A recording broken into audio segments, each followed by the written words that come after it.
Good morning, good morning, good morning. Savva here from Football Heritage TV. Hope you are all well. First and foremost, let me apologise. Yesterday, some of the things I said to the troll wasn't on. I apologise. Shouldn't have said it. Got carried away. I've had a few people in my YouTube chat getting very upset. Some idiot called James Hunter literally having a go at me, going, I bet you're proud of what you did. Well, no, I'm not. Shouldn't have done it. Should have got him off earlier. I do apologise. Hopefully some of you enjoyed it, but let's be fair, it wasn't right. Shouldn't have done it. Lots going on. Lots going on in the world of football at the moment. Carl Walker, apparently, City want to let go of Carl Walker, has sparked many Spurs fans into talking about him coming back. Hey, Carl Walker back to Spurs? I'm sure there'll probably be a few that want to tell me Porro is better, but Carl Walker. The big news coming out this morning from Ornstein. David Ornstein has said that Man City are looking at Declan Rice. Declan Rice, Man City. Could it be a goer? Could it be? Could they make that happen? The talks were possibly with Calvin Phillips going the other way. Declan Rice to Man City. Half of me wants him to go there and Caicedo to go to Chelsea just to see the look on the Arsenal fans' face when they don't get Rice or Caicedo. That would be very funny. Apologies to all my friends who are Arsenal fans. Apologies? No apologies. That would be really, really funny. Let's see who we've got in the chat. Let's see who we've got. We've got DJ Green Alert. Love it. A few days ago, I read Longley was on his way back to Barca. Now it's all gone quiet. I'm ready to rant too. I'm not sure what's happening there. By the way, there is going to be one phone call. There's going to be one phone call I might need to take at some point. So I do apologize if it all goes quiet for about 30 seconds. I do apologize, but I do need to get it. It is the wife's birthday. Happy birthday, Mrs. Savva.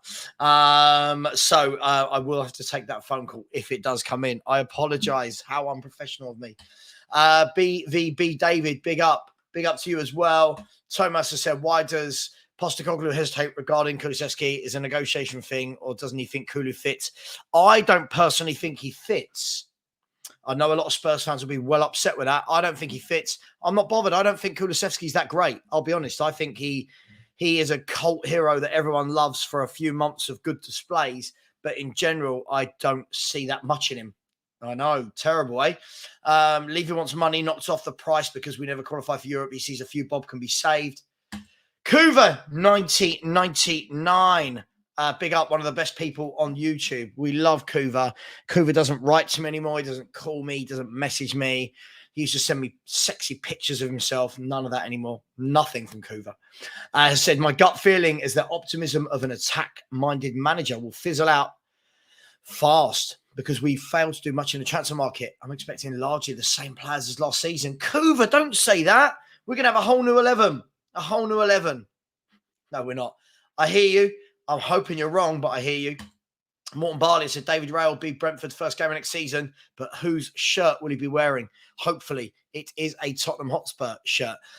Guys and girls, please smash the like button on your way in. Smash the like button on your way out. We've got 46 likes so far. Let's get that to 100 ASAP. And please smash the subscribe button. Kuva has just messaged me. I can't tell you what he just messaged me. Absolute filth, Kuva. Absolute filth. Please smash the subscribe button. 35 away from 6K. That is the aim today. If anyone has not subscribed, please do. Let's get to 6K. Yeah, shall we? Should we do that?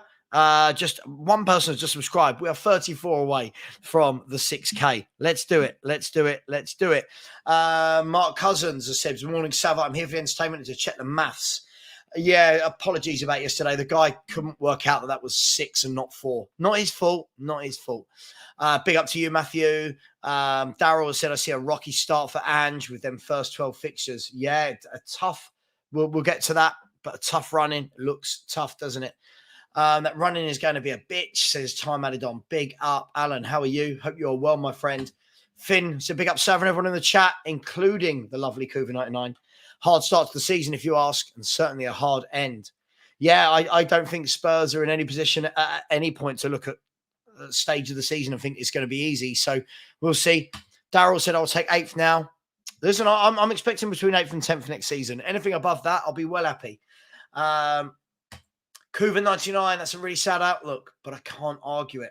Absolutely. Good morning, everyone. Now, where's that clown? He's not going to be back in today. He's blocked. Paul, big up to you. Hope you're well. Blissy, morning. So what we all need is the new signings in quickly. Keep the new manager bounce going because it's going to be a tough season ahead, but we have to build again. I don't know when we built before, but I hear you. Daryl said Levy in transfer windows always reminds me a line in Max Beyond the Thunderdome. Bust the deal, face the will. Wow. I mean, we're getting deep early on. That convo had me dying. Yeah, had me dying. Apologies. I got really frustrated with him. I did. I know I shouldn't have, but I did. He just frustrated me that he wasn't listening and he couldn't add up.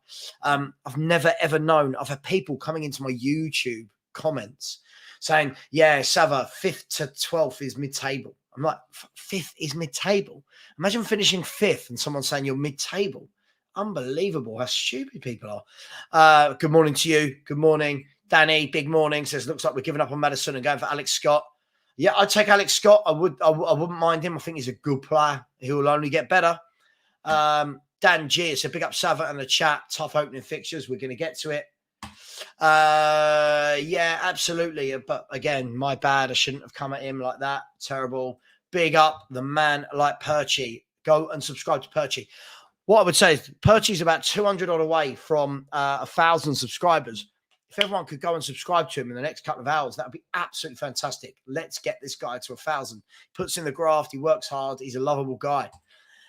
Captain Cockerell. Morning, Savva and fellow Spurs fans in the chat. Morning, Savva from Davis. Morning to you as well. And Tony said, at Perchy TV, do you have popcorn ready? This is going to be a nice one. Question to start it off. Carl Walker's been a return to Sheffield United and Saudi Arabia. I would love him to come to Spurs. Would he want to? I'm not sure. Don't know. I'd love him at Spurs.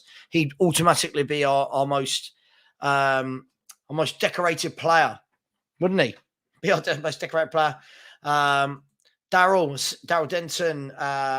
Cougar said, even seeing them with a shirt means nothing, mate. Look at Jed Spence. Cougar's got in. Cougar, you've got in cold today. You've got in really, really cold. Oh, apologies. Really thirsty today. Nick Brown, I said, I want some good news. I'm going on a stag do tomorrow. That's good news, isn't it? Big up to Santu again. Such a big supporter of this channel. Said that debate yesterday had me in tears. It was so ridiculous. Yes, it was, wasn't it? It was. I'm so sorry. I'll be honest. I'm not proud of myself. I got really, really, really frustrated with the guy. I just felt like he wasn't listening. I felt like he was. I'm going to be honest. He felt like he was thick as shit. Wasn't listening. Kept lying about what I was saying. Karate said, "Savage Sav." No, man, I'm not savage. I just put people in their place. Yes, I am. Yes, I am. But a big up to Swan X. It wasn't that bad. I watched it back. There was a few bits I didn't like, but it is what it is. Morning, Savva. Maguire at the Spurs ground? No. Come on. We'll talk about Brentford. We will talk about the Brentford game. If anyone remember who I said would be our first game of the season yesterday?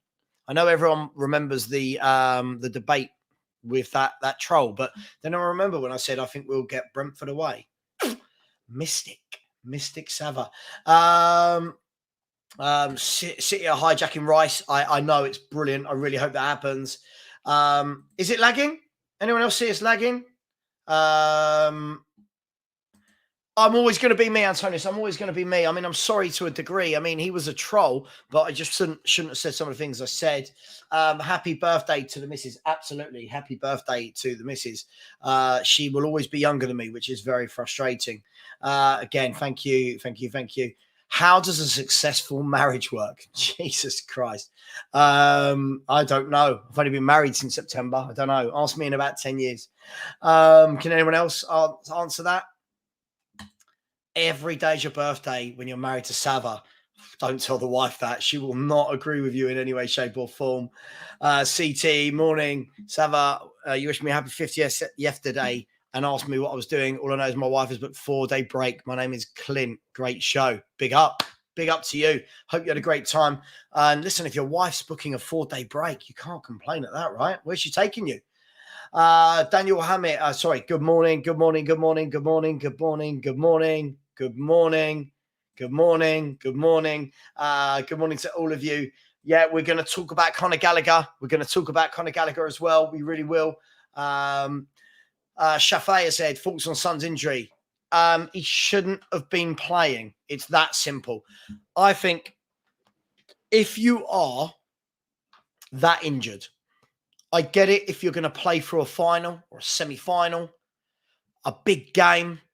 But when you play months and months upon end, that for me is when it's silly rather than courageous or being a hero. He should have got the operation earlier. So for me, no excuses. I agree. Fifth is not. No, again, it's. Rob, thank you very much. Said he's always here supporting this great channel. Thank you very much. Morning, Savva. You listening to any music lately? I was just listening to me. I was actually just listening to the Lighthouse Family. I don't know why it just came on. I was there. I was listening to it, and I was, getting ready for this. Morning, Savva. How is the diet going? You need to slow down before you turn into Tom Hardy. Jesus Christ! Don't tell Tom Hardy that. He'll be well upset that you've likened me to him. The diet is going okay. I've lost a few pounds. I'll be honest. The last couple of days, I've gone back to eating normal. Had a few drinks. Can't go to a stag do off the back of no alcohol for 4 weeks. It would just be terrible. Big up. Where are we? Skeptic Savva on the prediction. Listen, I just called it. I just called it. Happy birthday. Yeah, she's not here, but happy birthday to her. If she does call, I will have to take it. And then we'll see how many people stick by me for 30 seconds or how many people leave. Don't know why people get wrapped up in what is mid-table or anywhere else for that matter. Ultimately, first is all that gets remembered. I agree. What I couldn't stand, though, Steve, was he was telling me that before Harry Kane came, we were mid-table. And when I explained to him that for the 20 years before Harry Kane had come, we'd only finished 10th or 11th once. No, but 5th, 6th and 7th is mid-table. Qualifying for Europe is mid-table. No. I did call her. She didn't pick up. She might be in a meeting. I know you don't care, but Italy play Spain today in the Other Nations League semi-final. Who you got? Spain. I'm going to go with Spain. You were right yesterday, Steve, weren't you, about Croatia beating the Netherlands. Perisic in a final. Honestly, whenever anyone is not a Spurs, they win trophies. It's madness. John Ellis Hall said, happy birthday, Miss Savva. Look after one and other. And put Gabriel, says, mate. What? I don't know what that means. Anyway, let's talk. Declan Rice, Man City. Do we all believe this? Man City going to jump in and buy Declan Rice away from Arsenal? Would you laugh? Would you cry? Is he just strengthening Man City some more? 100 million maybe? They'll have him, Grealish, Foden, Stones, Walker for the moment. They'll have half the England team. Yeah, oh, mate. Oh, Gabriel, yeah. It was... Dun, dun, dun, dun. Yeah, I should not sing. What do we all think? Rice. Imagine this, a midfield of Rice, Rodri and De Bruyne with Grealish, Haaland and either Mahrez or Foden. Wow, can you imagine it? City should swap Phillips. Yeah, lots of talk that they'll swap Phillips. Lots of talk. And Vardy out. I know. I know. It's tough, isn't it? It's tough. Being a Man City fan must be tough. Let's see. We've had 2 more subscribers since the show started, and there are nearly 300 of you in here. Let's smash that subscribe button. Please, please, please smash that subscribe button. Let's get 6K before the end of these 2 hours. Let's get 6K. 35 away. Please talk about Ndombele. We can talk about Ndombele in a minute. Yep, we will. I promise you. I am Mr. Garage Classics. If anyone's going to sing, it should be me. Sing. Sing your heart out. Absolutely. Smash that subscribe button, people. Smash the like button, people. Let's see where we are. We are on 84 likes. Let's get it to 100 ASAP. 16 more likes. Yeah, it will be. I said earlier in a group chat I'm in that it would be absolutely brilliant to see Rice go to City, Casado go to Chelsea, and see the Arsenal fans moan and cry as their only signing is Kai Havertz. If anyone remembers, if anyone saw me on a show last week where I was laughed at about Kai Havertz and a certain Arsenal fan was telling me he was awful, I messaged that Arsenal fan yesterday and said, have you seen the news that Arsenal want Kai Havertz? And he is distraught. So that I want that to happen just for shits and giggles. Just for shits and giggles. Where are we? Man City streams must be boring. What do they talk about? What do they moan about? What do they do? Q7 said, morning, mate. Sounds like the hay fever has you as well. Yeah, I am struggling a little bit with hay fever. As for Rice, I doubt he would be treated like Phillips. So, yeah, it would be a good move for all involved. Yeah, I think Rice is superior to Phillips, isn't he? I think he'd go in and do well. Yeah, we're going to talk about the fixture shortly. Don't you worry about that. What about Ndombele? Yeah, I don't know what we want to talk about with Ndombele. I just hope he gets shipped out. Spurs Plus, I said, John O'Donovan is a baller who plays the Irish League, 17 years old. Never heard of him, I'm afraid. I'm not saying you're wrong. I don't know him. I can't really comment. Savva,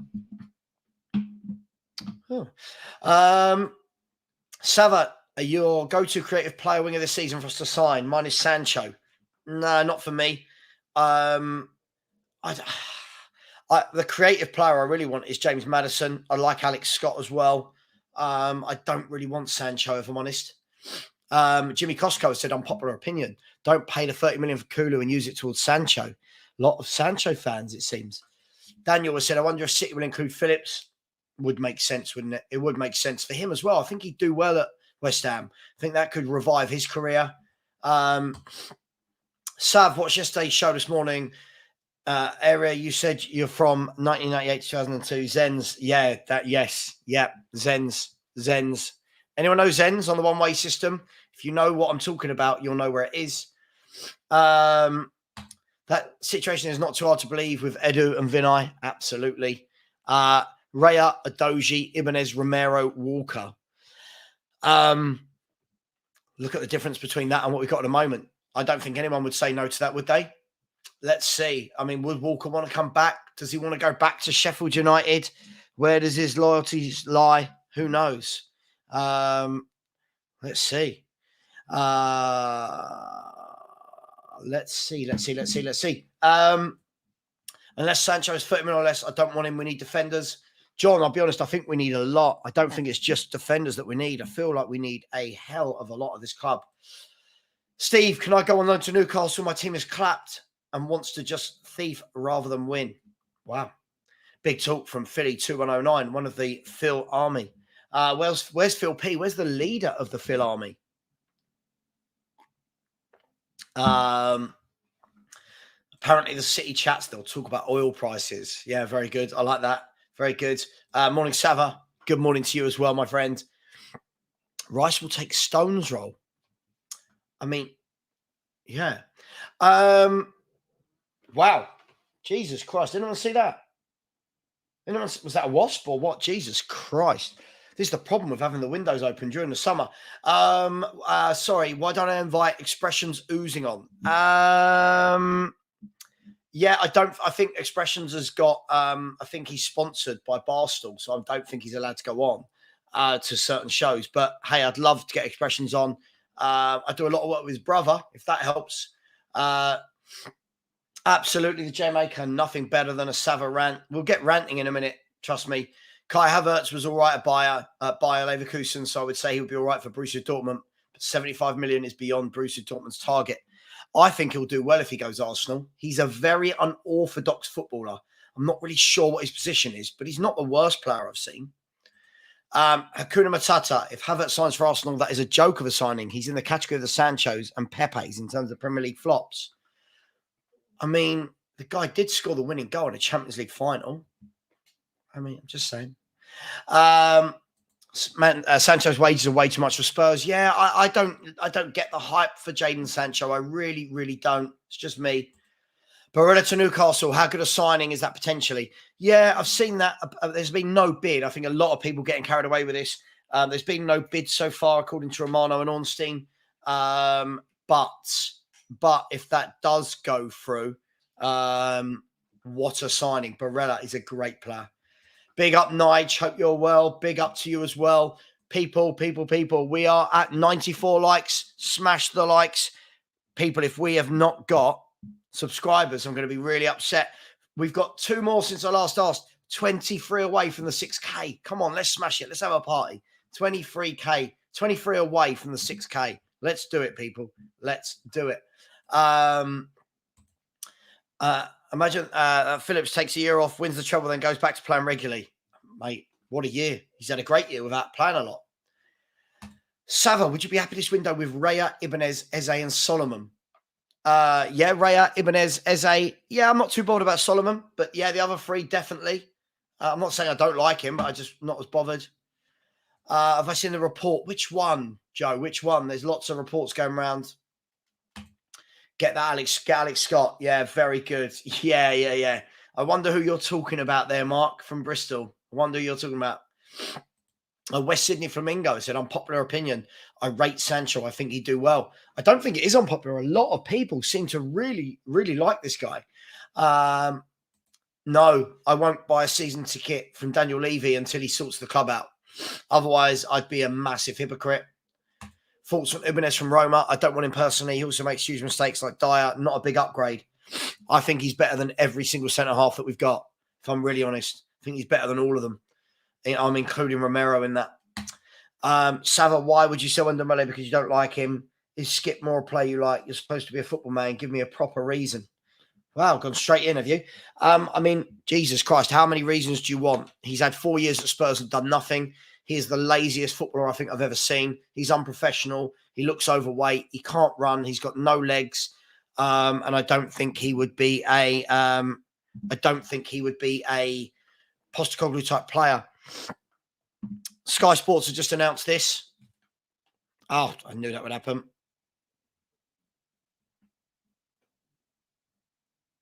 Apparently, Arsenal have had an £80 million bid turned down for Declan Rice. The bid is thought to be 80 million plus add-ons. The Gunners are expected to return with an improved bid for the Hammers captain in the coming days. Wow.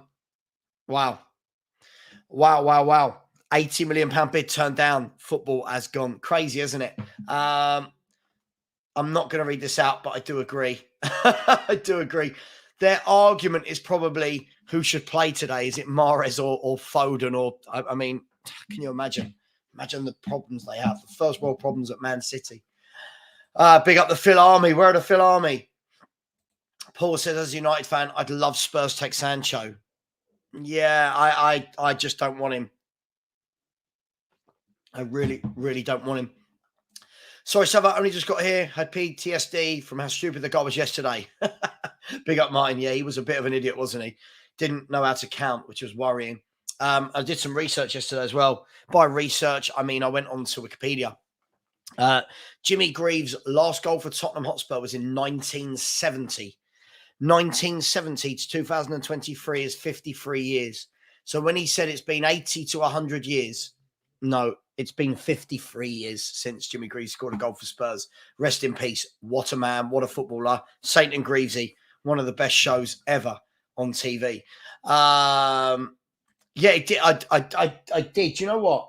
Every time I open a window in the heat, One fly comes in and just flies around here. And when I'm streaming, I don't know what I can do. They're attracted to the light in between the shutters here. Never mind. Savva, was that your daily protein? Yeah. Absolutely. Ibanez is better than all our defenders for me, all of them. Barella is impressive. That's the level of Sonny I wanted last summer. Phil, this. Absolutely, mate. This. How Spurs aren't in for those sort of players when we get Champions League is beyond me. Beyond me. Where are we? We could go for Calvin Phillips and get Philip Schofield. Wow, there's a comment. What about Cucurella? He's for sale for Chelsea, £12.50. I think he's going to have a good year this year. Again, I think you're discounting a good player that was at a very difficult club. Just me. I think he's a good player. And Lucas Moura scored a hat-trick in the semi. Yep, didn't win it though, did he? No trolls yet, Ben. Big up, Ben. No trolls yet. I'll let you know. So far, 29 minutes in, no trolls. We're doing well. Havertz isn't good. I don't get what Arteta sees in him. He reminds me a little bit of a Dele Alli type player, but hasn't shown a lot, and it's hard to tell what position he is. Yeah, I think it's difficult because I agree. I don't feel like the guy's got a position, which is a difficult one. So I don't feel he's got a position. But David has said, Arda Güler, he's quality. Could get him for around 80 million. I guarantee a big club will get him and he will be 50, 60, 70 million player, if not more. Yeah, I've not seen this guy play, but lots of people are telling me he's really good. So I must go and do some research. That ends their chase for Maddison if they get Barella, does it not? I don't know. I mean, they play different positions, but who knows? I mean, I just don't know. Absolutely. Big up to Ben Kaufman. Ben Kaufman, the legend, the man, the myth, the coffee maker. Love Ben. What a guy. Reading Modric did a Messi and beat the Dutch almost on his own. What a player. Can't believe we had him. How good is Luka Modric? How good? I mean, the guy's like 48 or 50 or something. What is he, 37? I mean, he's phenomenal. He is phenomenal. Fair play for the UEFA Champions League final goal, but even that season he wasn't good. He's not the worst footballer I've seen, but he's living off that goal. Yeah, listen, mate, I don't care. I mean, as long as Spurs don't buy him, I don't care. But some things you can't take away from players. And he'll always remember that, won't he? He'll always remember winning a Champions League and being the guy that scored the goal. Buy Havertz. Here he is. Premsy, you're getting Havertz. Premsy, you're getting Havertz. I love it. Big up, Premsy. Everyone probably saw our row the other day. It's all good. Good man, Premsy is. I messaged, he'll tell you in the chat, I messaged him immediately and said, you're getting Havertz. He was distraught. So far, the evidence suggests Sancho can't adapt his game to the Premier League. But who's this picture? Oh, okay. And so far, evidence suggests Sancho can't adapt his game to the Premier League. I'm certainly not gagging for us to sign him. I agree, Kuva. I don't know what he'd add to us, if I'm really honest. Gregor has said, if Rice is worth 80 million plus for wet spam, then Kane's 150. I think the difference you've got is one isn't 30, is he? That's the difference you've got. I think Rice is good, but way overrated. We'll see. I think he's a good midfielder. I think he's a very good midfielder. I mean, everyone knows I don't use the world-class term easily. I don't use it with him, but he's a very good midfielder. Let's have a look. Let's have a little update on the likes with 120 likes. Big up to everyone who has liked. And let's have a look. Where are we with the subscribers? Guys and girls, 30 away. We are now 30 away. 30. There's 324 of you. That means 10% of you, 11% of you need to come in and smash that subscribe button. I bet you haven't already. Sorry, that's a really weird message to get. 30 of you. Can we get 30 people right now to go and subscribe? I'd love to celebrate 6K with you all here. Juventus is open to offers for Vlahovic and Chiesa. Would you take any of them? I would take both of them. I just doubt either of them would come to Tottenham Hotspur. But I would take both of them. Daniel has said, of all the midfielders we have on our books, honestly, there are only three we should be keeping. Basuma, Bentancur and Sarr. I agree. Yeah, I agree. Apologies.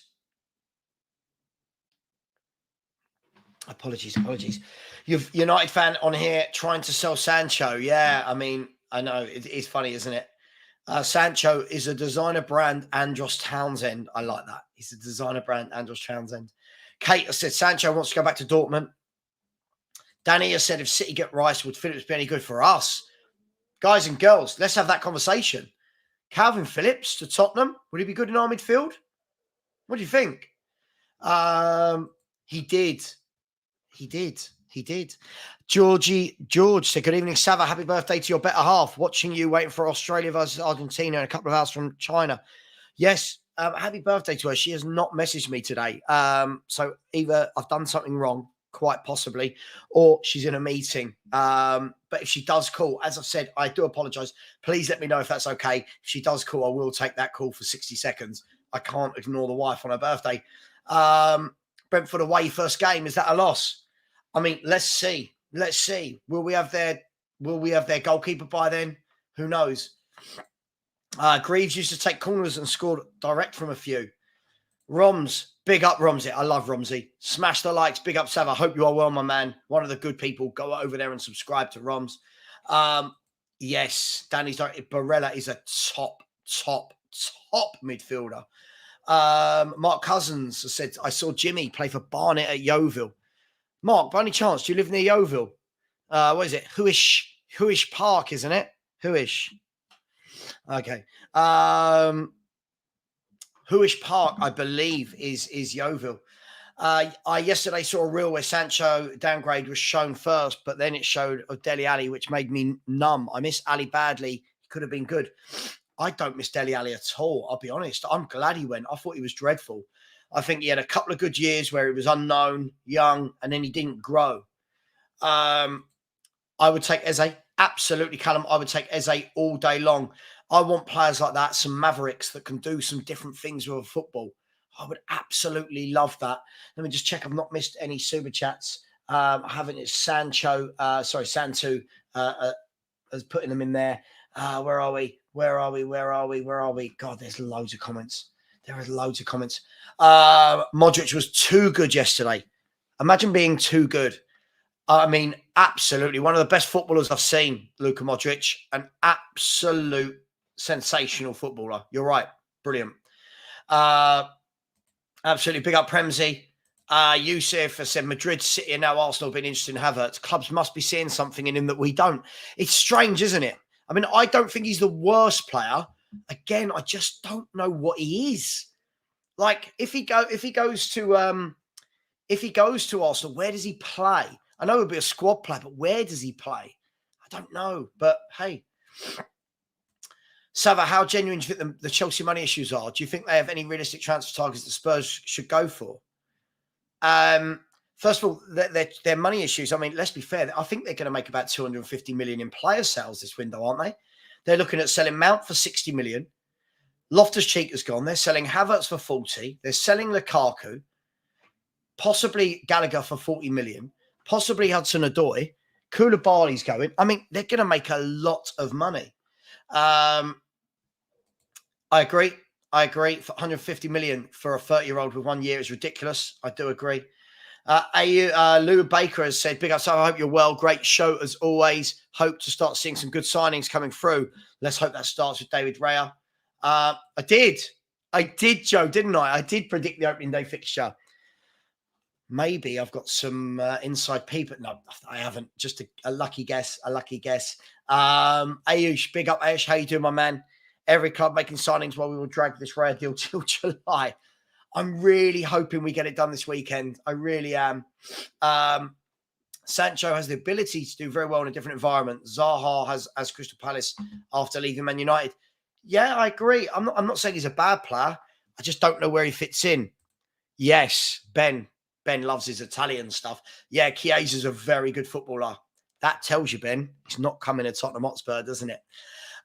Big up to the 143 people that have liked. Hopefully you are liking the morning rants.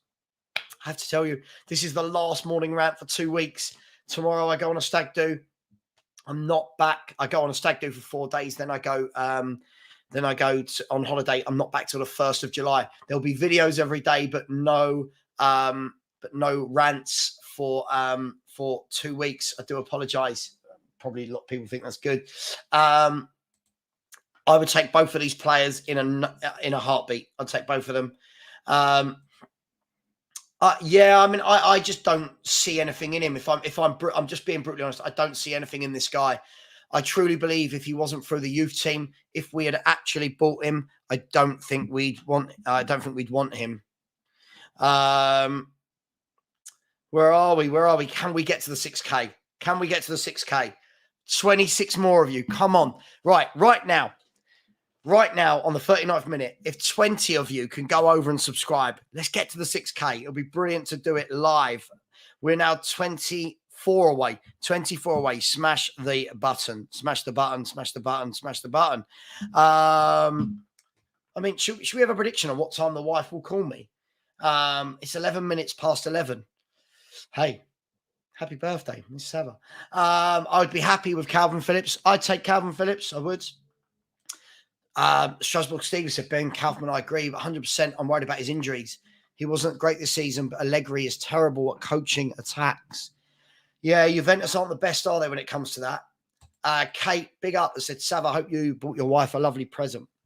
What did I get the wife? What did I get her? I got her a lovely bunch of flowers. I got her a dairy milk bar that was about this big. I got her favorite perfume. I got her a holiday. And I will take her for something nice to eat tonight. Is that enough? Do I need to get more? Hey, not everyone can be married to an international YouTube No, I'm joking. That's Henry Wright. Henry Wright is the international YouTube sensation. He's going to overtake all the Spurs YouTubers and be the best one.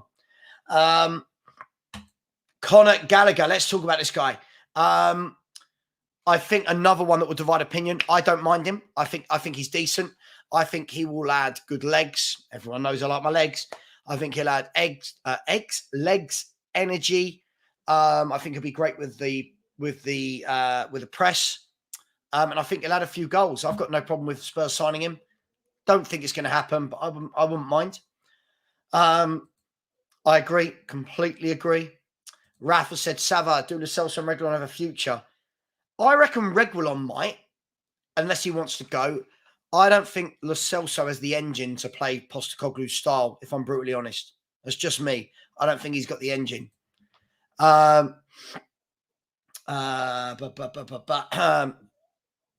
are, for someone so young, always great to listen to. Your overall knowledge of the game is to be applauded. Strasbourg Steve has this uncanny knack of knowing everyone. Great lad is Steve. Big up, Steve Strasbourg. Bender said, I think Eze is the only player both Savva agree 100% on. Come on, Ben. We agree on loads of stuff. But yeah, I'd take Eze in a heartbeat. Where are we? Attacking midfielder is Havertz. Havertz is good. Chelsea made a lot of players look bad.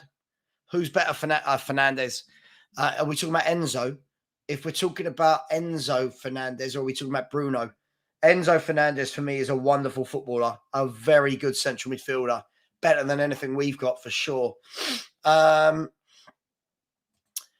Seeing Stellini comments about all the issues last year, forgetting the ship football, I think Ventrone passing broke Conte and tanked our season.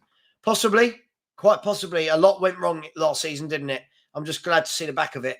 But what is interesting is all the people that thought that Conte was sacked. I think you can see now from his comments that he didn't want to be here. No one's paying 60 million for Mount. Man U rejected a 50 asking price. We'll see. Stranger things have happened.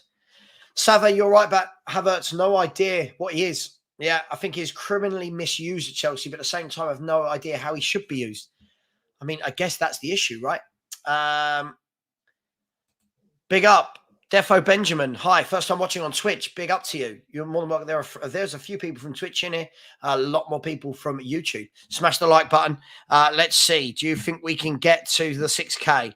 Can we get to the 6K? We're 23 away from the 6K. Who's going to go and subscribe? Benjamin, if you're on Twitch, it means you've got YouTube. Go to YouTube and press that subscribe button for me, man. Ron has said, apparently Kudu is being sold to Newcastle. Cool. Let him go there. I'm not bothered. Exactly, 335 in it and 144 likes. Get those up. Big up, Ben. No more morning rants. What are we going to do in the mornings? Perchy, you can call me. We can have a little rant while I'm on holiday every day. Just me and you, Perchy. Much love. Go and subscribe to this man. Get him to the 1K. Why do we still hear rumours about Carl Walker-Peters being a target? Is it just me who thought he was bang average? I don't think he's that great. I think he's a very average footballer. I think it's lazy links, English from Spurs. Savva, if you unblock my 10 other accounts, I'll subscribe.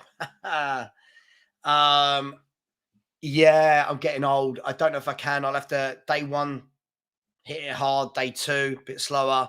Day 3 and 4, hopefully adrenaline. Absolutely. Mornings just won't be the same. Savva, when people see you out and about, do they ask for pictures? I don't think anyone thinks I genuinely look like Alexis McAllister. No one asks for pictures. No, I'll be honest. Ron, I'm always happy. I think people think something of me that I'm not. Dale, big up. Dale, have you subscribed? I said, I think Gallagher will be a good signing. Angelo, big up Angelo. I said, I expect content for 2 weeks, including cocktails, beach chairs, and shopping bags. There'll definitely be some videos from my sunbed, without a shadow of a doubt. Savva, if anything, loves tanning. Savva is Greek. I will not be this color when I come back. Look out. I'm not the color of these blinds. Look, I'm so pale. Where are we? Oh, yeah. Perchy's going to take my morning slot, is he? Big up. Know what a good hubby I'd be with those, Savva. Big up.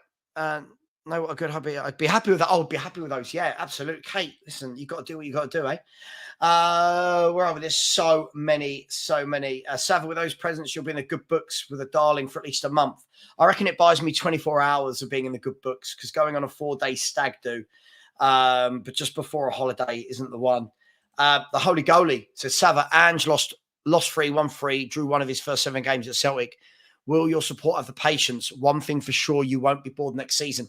I don't think they do have the patience. I've said that a lot of times. I genuinely don't think he will have the patience. I don't. Would I take Tielemans? I mean, I think Villa would be upset because they've just signed him. He's just signed for Villa. Do I think the medical staff should be sacked? God, that's an interesting one. We do seem to have terrible injuries all the time, don't we? But hey, we'll see. 20 subscribers away. 20 now. Please, everyone, one big effort. Please go over there, smash that subscribe button. Let's get to 20 ASAP.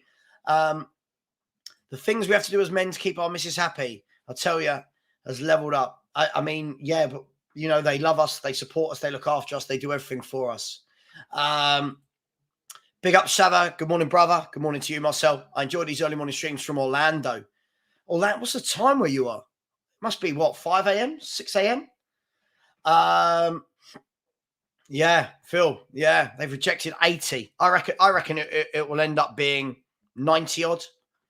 But hey, he'll go. I wonder if Man City will now go and bid. I wonder if they'll go and bid. Saar has said, I'm quietly optimistic about this window in terms of clearing out some of the crap we have in the squad. We can only hope, my man.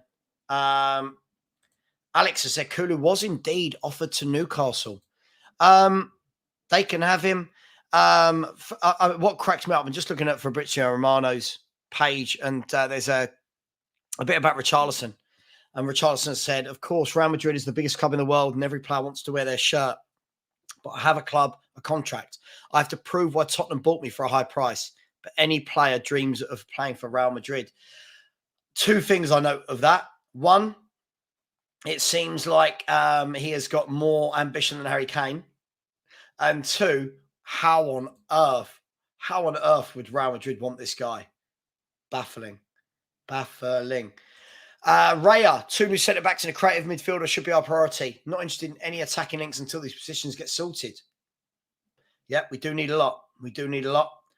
I think it's worrying that we haven't done any business already. There's so much to do and we can't keep stalling on deals. What I would say is, I mean, look, Postecoglou's only been in the job for about 10 days, hasn't he? Or 2 weeks. So Look, let's see. I'll be really worried if we don't do anything in the next couple of weeks for sure. Big up, Paul. Morning to you. Are we talking about Alexis McAllister? What makes me laugh is he looks like me, if anything. I'm older than him by about 13 years. He looks like me. Savva, thoughts on Jadon Sancho? Yeah, we've talked about it quite a lot. He's not for me. If we buy him, I'll get behind it, but I just don't see it being a Spurs signing. A great question. Kate said, Savva, is there something wrong with the medical staff playing Sonny with his injuries? As I said earlier, I get it. I get it if he's played for a couple of games, but to play a whole season with injuries is just downright stupid on his part and Spurs's. And Poscolo has a huge job in his hands. Cowling on Sky Sports News last week says he can get top 4. Yeah, Cowling for me is a fraud. I'm sorry, I'll say it. Chris Cowling, massive YouTube channel. I'm not doubting it. I'm not knocking it. I think a lot of people that go there that don't want to hear the truth. He gets on Sky Sports because he says nice things. I don't think I've ever seen this guy be honest about our football club. I'm calling him out. I don't care. People can send this to him. I've never seen him be honest. I just see he's someone that's so scared to tell the truth because he wants to be in with a club. We are better off developing Spence rather than bringing back Carl Walker-Peters. Absolutely. What do I think of Reece James? Reece James is a top footballer. Top footballer. Sean has said, I'll die on this hill. Tielemans is one of the most overrated players. He's bang average and good for the odd long shot every now and then. Somehow always linked to top teams. I think technically he's a very good player. I just don't think he's got an engine. But let's see what he does at Villa. I think Villa are building a nice little core of central midfielders there. The complete opposite to us. Morning, Savva. How are you after yesterday's debate? Oh, I'm fine. I finished that debate. I apologise, not to the guy. Apologise to all the people who watched it. And we move on. It is what it is. Savva, do you like Dani Olmo? Plays for Spain and RB. Great player. Love Dani Olmo. Love watching him play for Spain. I would love him. I think he's just signed a new contract, did he? At RB, if I'm not wrong. I might be making that up. I'm pretty sure he just signed a new contract. I'm sure he might play great at Vinicius, but I mean, if he gets a move to Real Madrid, there's hope for everyone in this world. Richie should keep Madrid out of his mouth. Yeah, he should.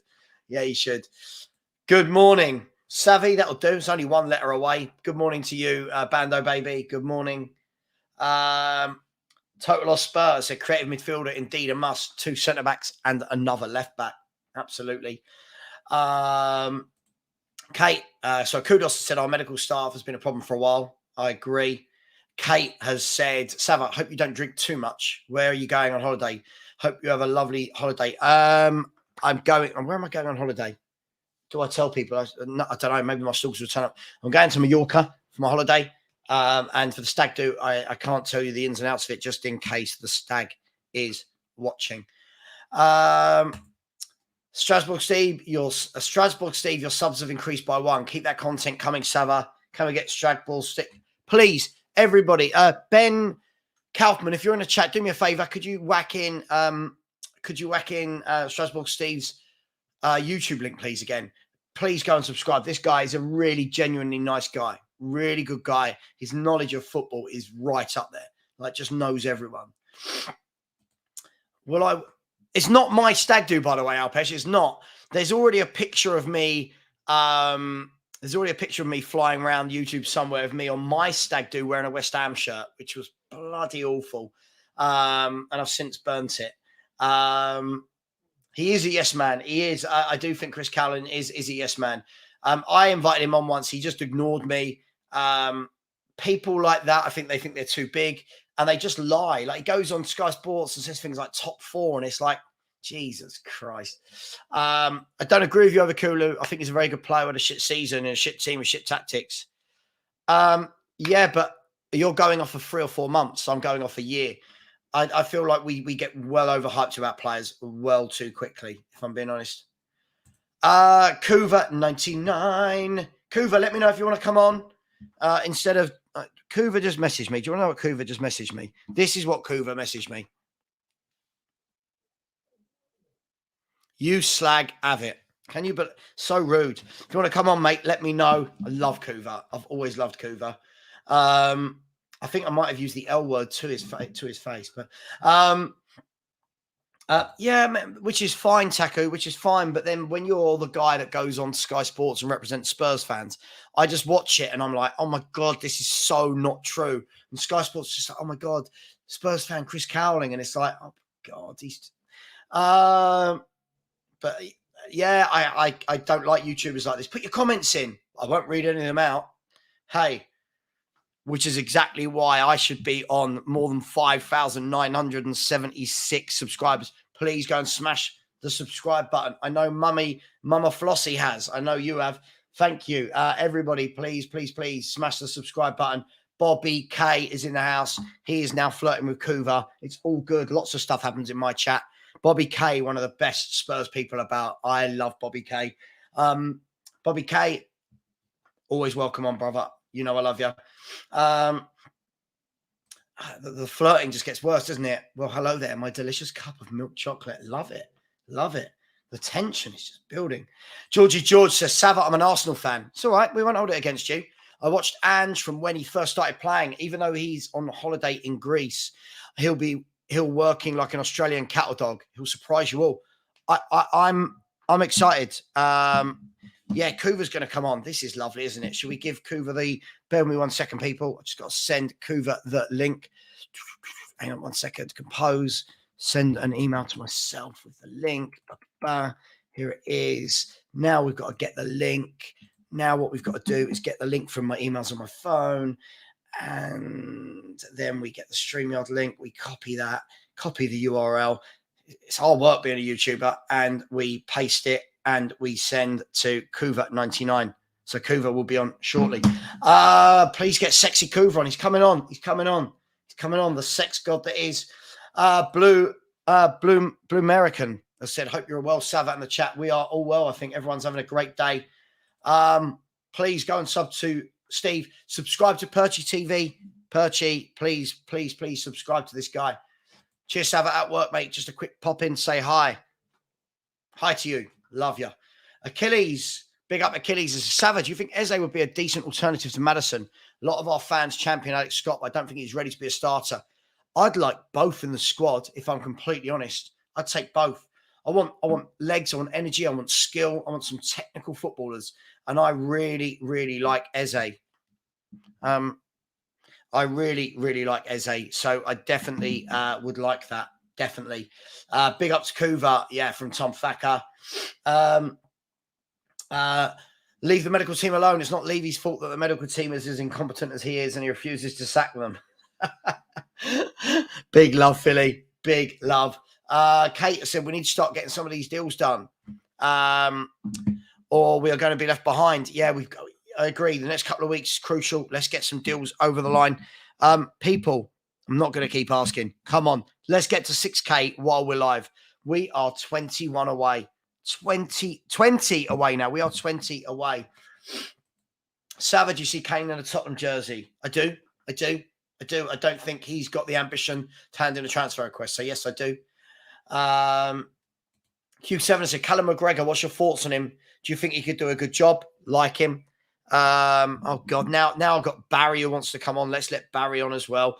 Callum McGregor, yeah, I like him. I can't see him leaving Celtic, though. But I like him. I think he's a good player. I don't think it's difficult to upgrade on what we've got, by the way. Daniel said, morning, Savage. Do you think if Barella goes to Newcastle, Maddison will come to Tottenham? Could they not get both? I think they're very different players. One's a central midfielder. One's an attacking midfielder. We'll see. The Holy Goalie has said, question, as it stands, would you swap Spurs midfield trio of Basuma, Skip and Højbjerg for our midfield? Yes. I'd take all three of those midfielders you mentioned from Celtic. I like the Celtic midfield. Really like it. Steve, you want to come on as well? Oh, we're making a panel show of it, are we? We're making a panel show. Let me just let me find Steve and let me send him the link as well. Kuva99 is about to enter the building. Where is Strasbourg Steve? Why can't I find him? Why can I not find Steve? Stream. I can't find Steve. Hello, Steve. Are you all right? Yeah, not bad, not bad, mate. Bit too hot, but could be worse, I suppose. No, It could be. I can't find Steve in my contacts. What have I saved Steve as, do you think, in my contacts? Oh, got it. I won't tell you what. No. Well, we won't go there. YouTube USA Steve. That's why I couldn't find him under S. How are you, mate? You other than the heat, are you okay? Yeah, kind of getting a little bit of interest back into the club at the moment. I like the managerial appointment. Okay. Let's just see if we can actually do something that we keep saying we're going to do and back a manager rather than just sign randomly. Did you get laid last night? You seem very happy. No, it's delirious because of the heat, mate. Talking of heat, Coover, has Barry got a fire burning in the background? Is that an incinerator? I am cricket kit. They lost last night. It's Paratiti's been round and he's just sent me some of his books. He just said, "Can you just chuck that in your incinerator while you're pissing off your neighbours?" Yeah. Can you chuck all the financial dealings from my history into your bin over there in, what are you, Essex? North London? Buckinghamshire. Oh. Sorry. Oh, Buckinghamshire. Wow. Coover's happy. This is good, isn't it, Barry? Coover's happier than I've seen him for a long time. Yeah. How can you be Coover? It's just a manager from Celtic who's dreadful and can't work in England, apparently. Nah, it doesn't matter. Needed the explosive change in what we've been doing. Pragmatic manager after pragmatic manager, or completely inexperienced caretaker managers. Let's have somebody that's got a bit of drive, bit of thrust to them. I mean, let's not knock what he's done at Celtic. If it was all so easy to do all the time in Scotland, then everybody would win the treble every time with managing Celtic. I agree. They don't. It's a big thing. So let's see what he can do. He is untested in this league, but that's why he's come. I like the ambition. I like the fact he wants to come and prove himself. Didn't shy away from it. He's just straight in there. Let's have a bit of that aggressive attacking personality to go into the team, and I think we could do all right. I'm not expecting much this season. Who is? No, I completely agree with you. Just have a bit of football worth watching again. Perhaps we get unearth a couple of cheap gems in the transfer market, because we're not going to be spending big. We're not going to be getting a Declan Rice. We're not going to be getting a Laporte or a Gvardiol or anyone like that. So let's see what we can get on these budgets we got. Hopefully, big season for Basuma as well, because he was pretty much lost. Got lost after the injury, didn't he? So I think there's things to look forward to at the moment. But let's see, because with our chairman, you never know what this transfer market's going to end up like. Could be another 3 Jed Spencers. Who could be the best right back in the world? We just don't know. I've just sent the link to Mr. Box Office, who's at work till 12. We'll get Mr. Box Office on. When Mr. Box, he cracks me up. He absolutely cracks me up. That guy does. Something someone just said just made me think of him, and I can't think what it was now. Happy birthday for yesterday, Alex. We'll see you on in 20 odd minutes. Barry, look, it's all hotting up. We're being linked, as always, we're being linked with everyone and anybody. Gallagher, there's the strong links. Ibanez of Roma, David Raya, we're actively in conversations with him. I wouldn't say no to any of those 3. What are your feelings on those 3, Raya, Gallagher and Ibanez? Do they automatically make us stronger? Yeah, I mean, Arsenal jersey's a flame as well, and I wouldn't touch one of them. Alex might though; he's got one. So I don't believe that Alex has got one at all. I really, really don't. Oh yes, I do. Sorry, I do. No, look, I think David Ginola again. Ginola's back. Ginola's back in the house. But no, look, I think whatever we need to do, we just need to do it earlier. I was on with Ben and Sim earlier, and I said we can't have this dragging out nonsense that we normally have. The fixtures have been, let's say, a little bit kind at the start. They're not easy, but they've been kinder than they are at the end, and that helps us and helps Ange build his team, build the ethos, build the philosophy. But that it's not none of this nonsense. Oh, if Ange wants him, I want him. That we were hearing last year. If Conte wants him, I want him. All that nonsense. Look, if Conor Gallagher's has got an engine, I'm not so sure he's got kind of the end product, but he's certainly an upgrade in terms of what we got. Same with with Ibanez, and I think with Raya, look, that's probably just as important as the centre backs this summer, because if we get it wrong, then look, Forster did okay, but you don't want Forster there all season, right? So we just need to get it done early, and it's going to be quality over quantity. We don't want to sit here in a month's time. We've signed 6 players, we've won the transfer window, all of that nonsense. But yeah, we just go and do it. Don't, if Brentford want 40 million, don't offer 25 million plus Harry Winks or something stupid like that. Do you know what I mean? Mm-hmm. Let's just go and do what we need to do. Get the players all together. That's the squad. And if it's done by, middle of July at the latest, then we've got, 6 weeks or so, or 4 to 6 weeks to get them all bedded in and get them starting in the way that Ange wants them to play. So. Mm-hmm. Yeah, absolutely. Kuva, Alex is your number one fan. Every time he's debating me, if he needs to get himself back into a position of strength, he goes, yeah, but Kuva says it. And I'm like, so? No offense, but he's like, but Kuva says it, and Kuva talks the truth. Kuva, talk the truth. I so nearly had to jump on the other day when you had him on the ropes in your argument. Yeah. But never mind. I was going to just bring up for his side of it was would have been Pochettino having to look at the bench and seeing nothing on it he could bring on. I was trying to lure you in. I was luring you in. I saw your comment and thought, if I say something really bad to Kuva, he might come on. Kuva, Conor Gallagher, again, it'll be another one that completely divides opinion. What's your thoughts on him? I've got people saying, is there any difference between Skip and Gallagher? I can't see it at all. I think one is superior to the other. But what do you think? Skip, Gallagher? Would you take him? Is he better? There's an awful lot of similarities. I think Gallagher's got a little bit more to his game, to be honest. Possibly a goal or two in it there. He seems more sort of, I'm trying to think of the right word for it. Frenetic. Industrious? He's really, really intense with everything he's doing. He's really does get around that pitch. That kind of energy we definitely do need. Is it going to be what fixes the team? No, by itself, of course not. I'm more excited at the moment about everybody we're linked with. Raya, although it's a goalkeeper, I'm old school in this regard. Well, I think if you've got to actually be building a team, you do start from the back, and you've got to have a good goalkeeper. Now, if we're going to be playing out from the back and do possession-based stuff, then Raya's your man. Fantastic passer of the ball. He could easily play as a midfielder in a lot of leagues. I think that's the man to start with. I would like to see to get us a few intelligent defenders at the back there to go with Romero. I think Ibanez, maybe he could do the job. I haven't seen an awful lot of him, but he goes on reputation. It seems a decent player.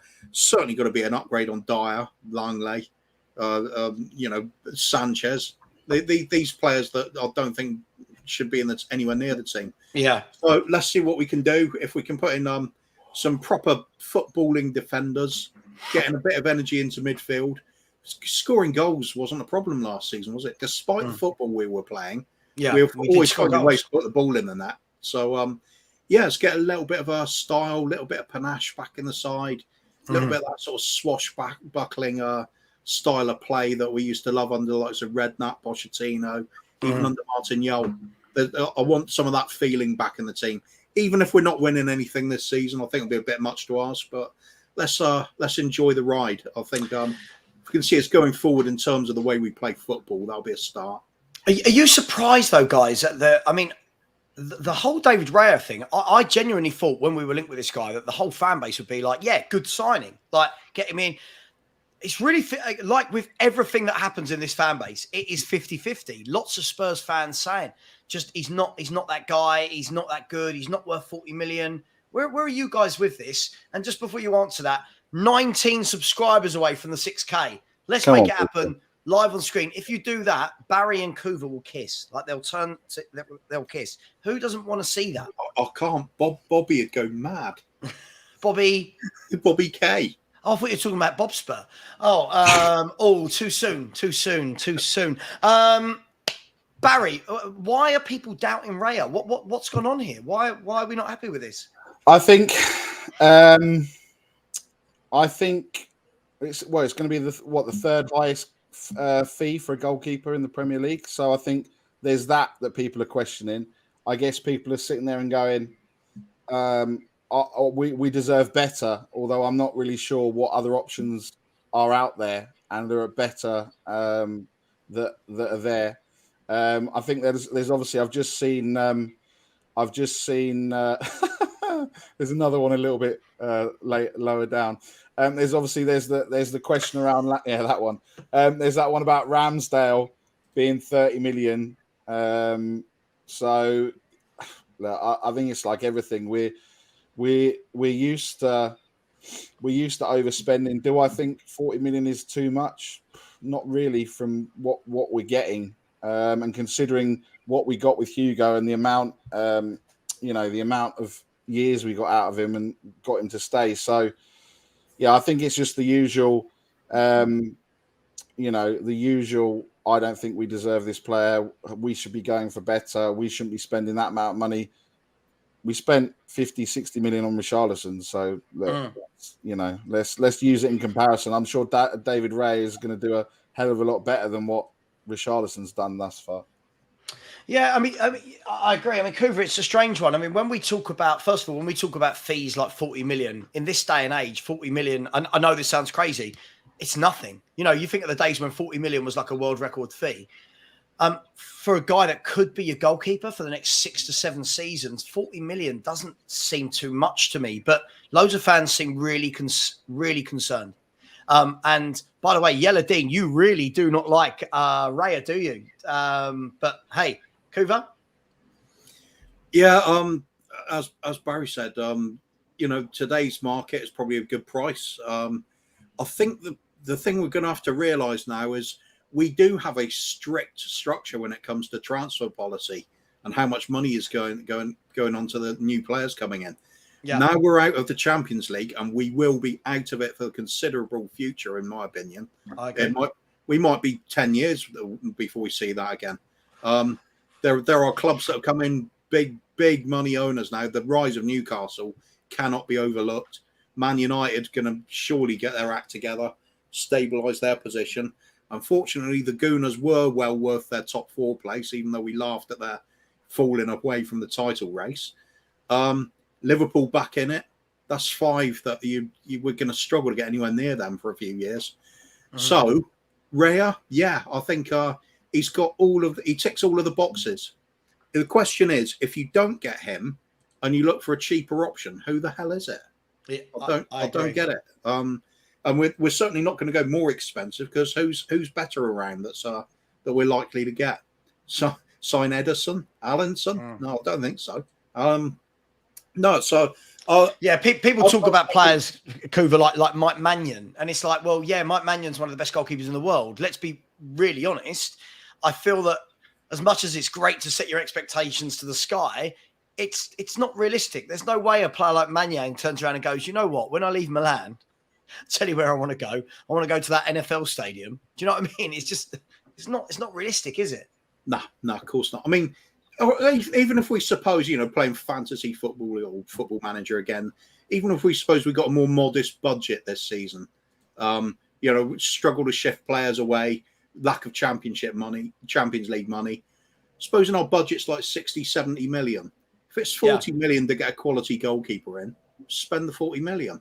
You're just going to have to find somewhere to make do, perhaps a centre-back, a good centre-back with the rest of the money. Perhaps we have to start that kind of modest way. We don't like to say that, but that is what we get from these owners. It's a very tight rein over the spending. Are we going to be able to sell the likes of Ndombele and Lo Celso? Well, we couldn't the last couple of windows, so why would we be able to now? Who's going to buy them? Nobody. So I think we're going to have to hang tight. It's going to be difficult. We might have to look for a few hidden gems. Like I said, the the Asian market, which seems to be what we're geared for exploiting now, doesn't it? With Ange coming in and old Scott M doing doing some scouting and research on getting a player. Scott M, as in Scott M, who goes in the YouTube chats. Absolutely, that's yeah. Works for the Spurs now, doesn't he? We all know he's looking over in the North American market. Couple of points here.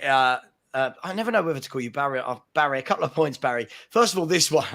You know when you know someone's name, but you find yourself not calling them that. Like yesterday, I was in a pub and someone found out. I've known them for about 10 years that my name was Richard. They didn't know my name was Richard. Anyway, Gary Bexley. Gary, is that your surname or are you from Bexley? Because I was there last night. That's where I go drinking. 40 million on a keeper when you need 3 centre-backs is just silly. More so when Levy is our chairman. Now, before you answer that, I saw this comment as well that I wanted to ask you about that says, where is it? Brentford replaced him with 13 million. There are players out there. 2 things here, Barry. First and foremost, 40 million is too much. I can only imagine if Spurs signed a goalkeeper that no one had heard of for 13 million, I can only imagine what our fans would do. So yeah, at the moment, we can't win, right? If we had gone and got a bloke from Denmark, for example, that no one's heard of, that's 23, everyone will be going, oh my God, look at the signings we're making. That, yeah. I think look, you've hit the nail on the head. We go and sign someone. I don't know, was it 13 million or was it 11? Either way, 2 million. That's probably what Levy likes. Levy likes to have a bit of a negotiation with that couple of million under. But look, the guy, I'm just looking at him is just we'd be sitting there going, what? This guy's who played for who? Do you know what I mean? And I get it, but I think, like you said, we've got yes. I mean, yes, we need 3 centre backs, but we're probably not going to get. We might get 1. But you're right. If we'd have gone in for someone that was 11 million, 50 million, or I think the only other one that people were talking about last season was Meslier from Leeds.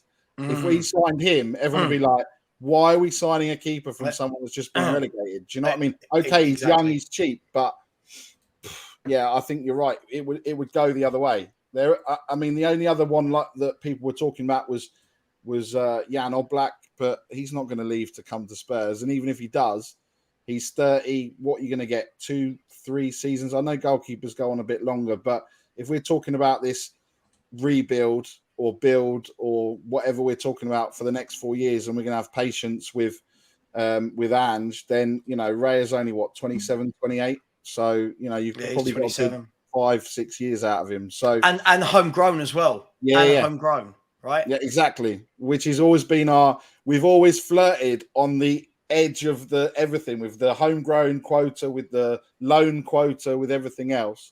We've always gone to we've always been on the far edge of it. So yeah, I mean, like Chelsea need to offload some players for homegrown, but back to what you were saying. I don't want to do a Mr. Box Office, go around the houses and completely not answer your question. But yeah, don't worry, he's going to be here in 12 minutes. Yeah, he'll do that anyway in a minute. But you watch Kuva suddenly change. You watch Kuva all of a sudden just hate me and side with everything that he's Mr. going to Box start Office throwing says. little digs in to just wind up. Look, and then he'll be like, there, look, your little smirk. Look, it's like the little box office smirk when he knows he's been caught out. Kuva's just ready to play, isn't he? Absolutely. I love it. I'll flip flop at a whim just if I find it funny. I don't care. Love it. Well, the king of flip flop, Sean. Where are you, Sean? Calling all flip flop kings.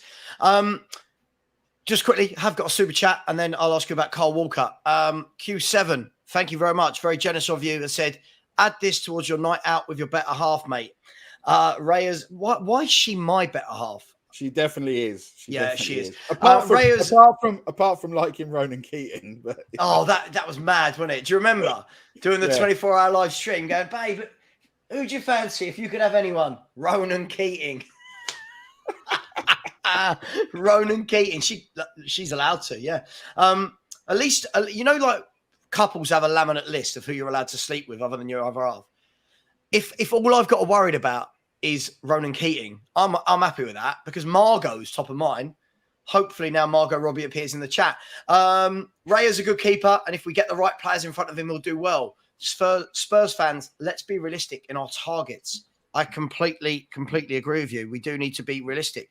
Kuva, Carl Walker apparently is on the move. Talks of Sheffield United or going to Qatar or Saudi Arabia.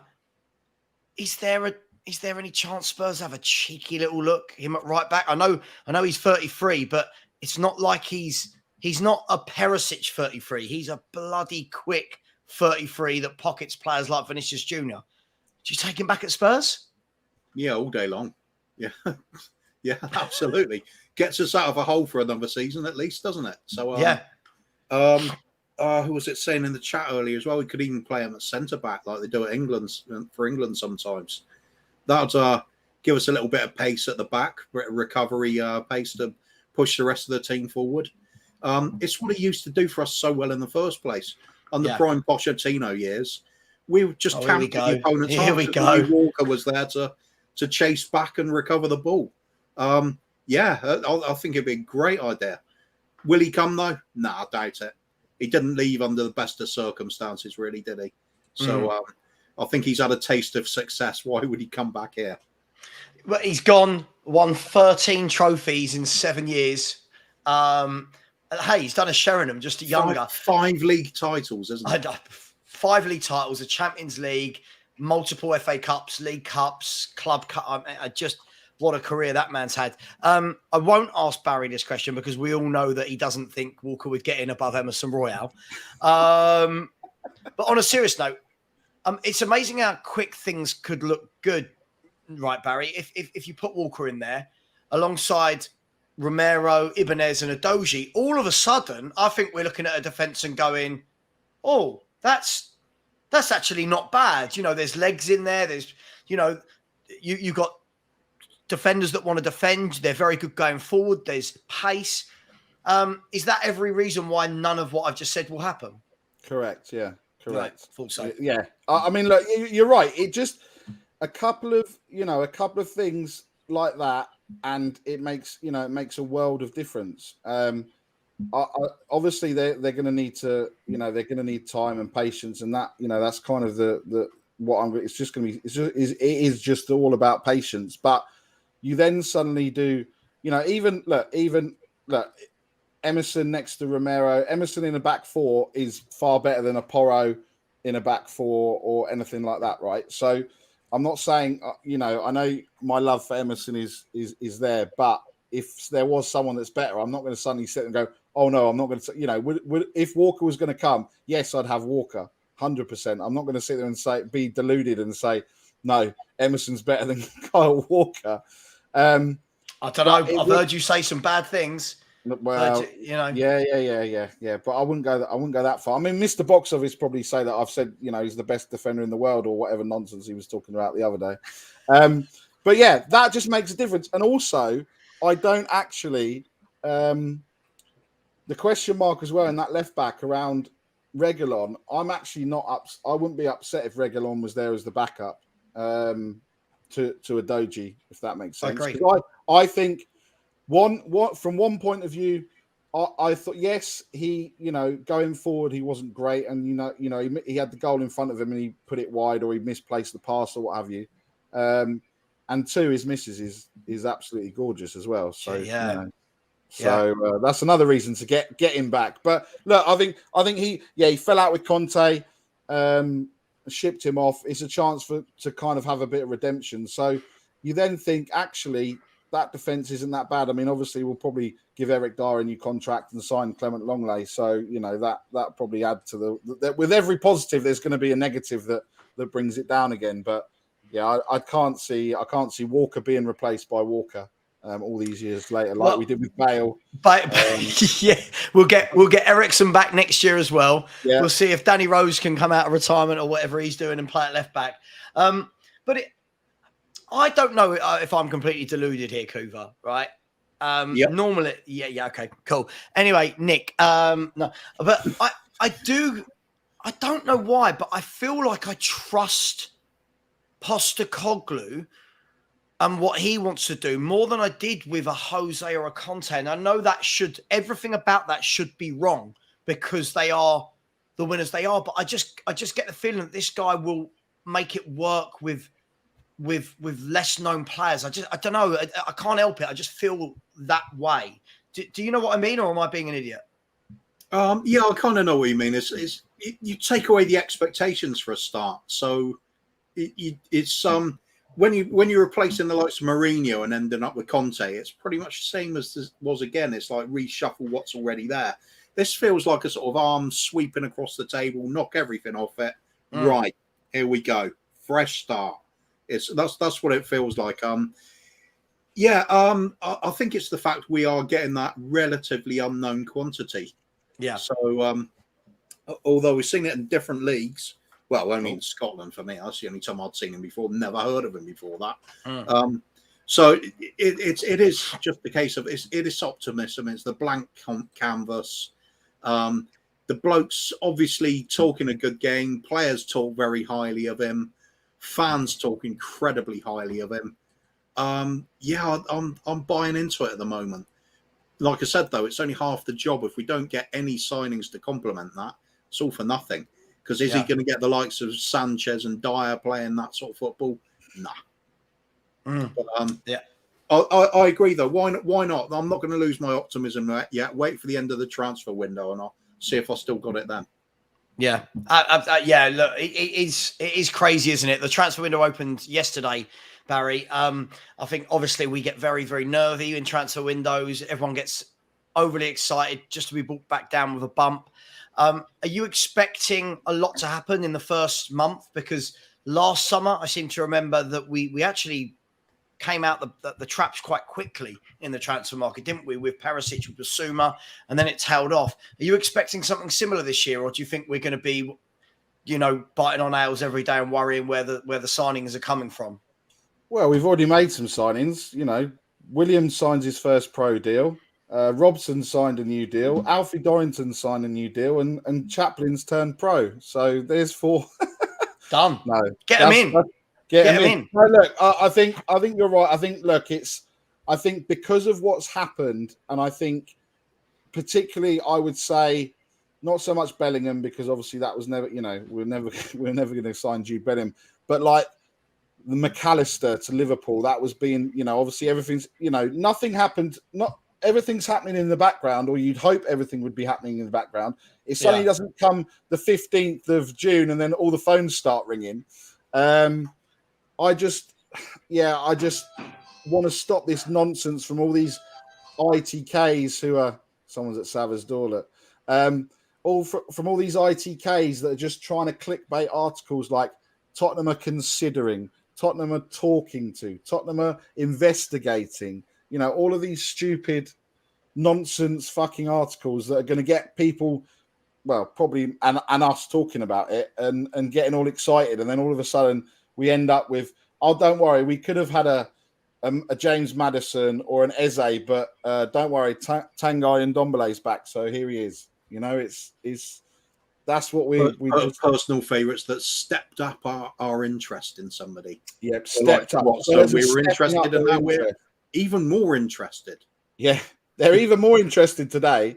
They're not interested to talk to anyone, but they're more interested because they were talking about it on Football Heritage TV. They just felt like it. Yeah, I feel more interested today, so therefore let's put the press release out. Yeah, you're right. It's there's so much wait and see with this transfer window. Perhaps more than any.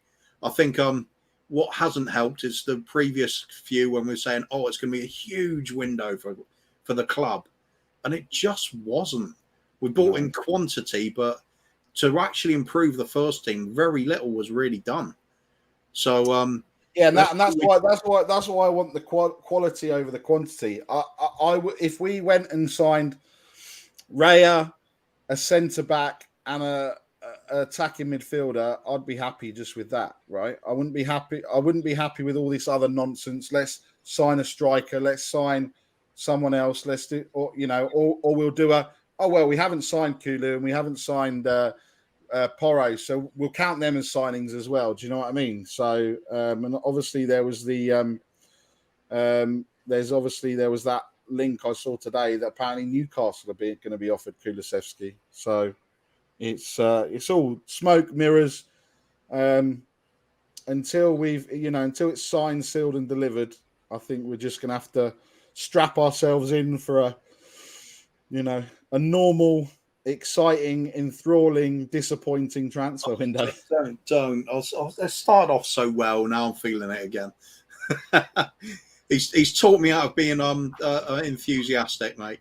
Here he is. Morning, Steve. Hey, what's going on, guys? Can y'all hear me? Yep, loud and clear, mate. You look like a film star. Is my audio? What's up? You look like a film star. Do I? Is it the film star? Is it the kind of films that all of us guys want to be in, or is it some some I have no. No. Hey. Anyway, Steve, thanks for wearing a name tag, just so that I don't forget who you are. And apologies. Oh shit! Hey. As always, Amazon decided to deliver about 15 parcels, and as always, not one of them was ordered by me. Guys, I want to talk about I want to talk about Spurs forward line. Obviously, the news came out yesterday about Son playing through massive injury. I'm seeing, as with anything, I'm seeing people going, "Oh my God, he's a hero! He's so brave, and he did this." Other people going, "Well, hang on. If you're injured for that long, you go and get it sorted and let someone else play." Where do we all sit with this? I think you all know what camp I'm in. Kuva, let me start with you. Is it good that he did that, or is it just damn right stupid from the football club? Sorry, good that he did what? That they kept playing him, that even though he needed surgery for months. Yeah, I think it's stupid. You have to look at long-term future of people, don't you? If anything, it highlights what a lack of depth there was. If you feel you're forced into playing an injured player, it's not a great thing. They've only got a limited amount of playing career anyway.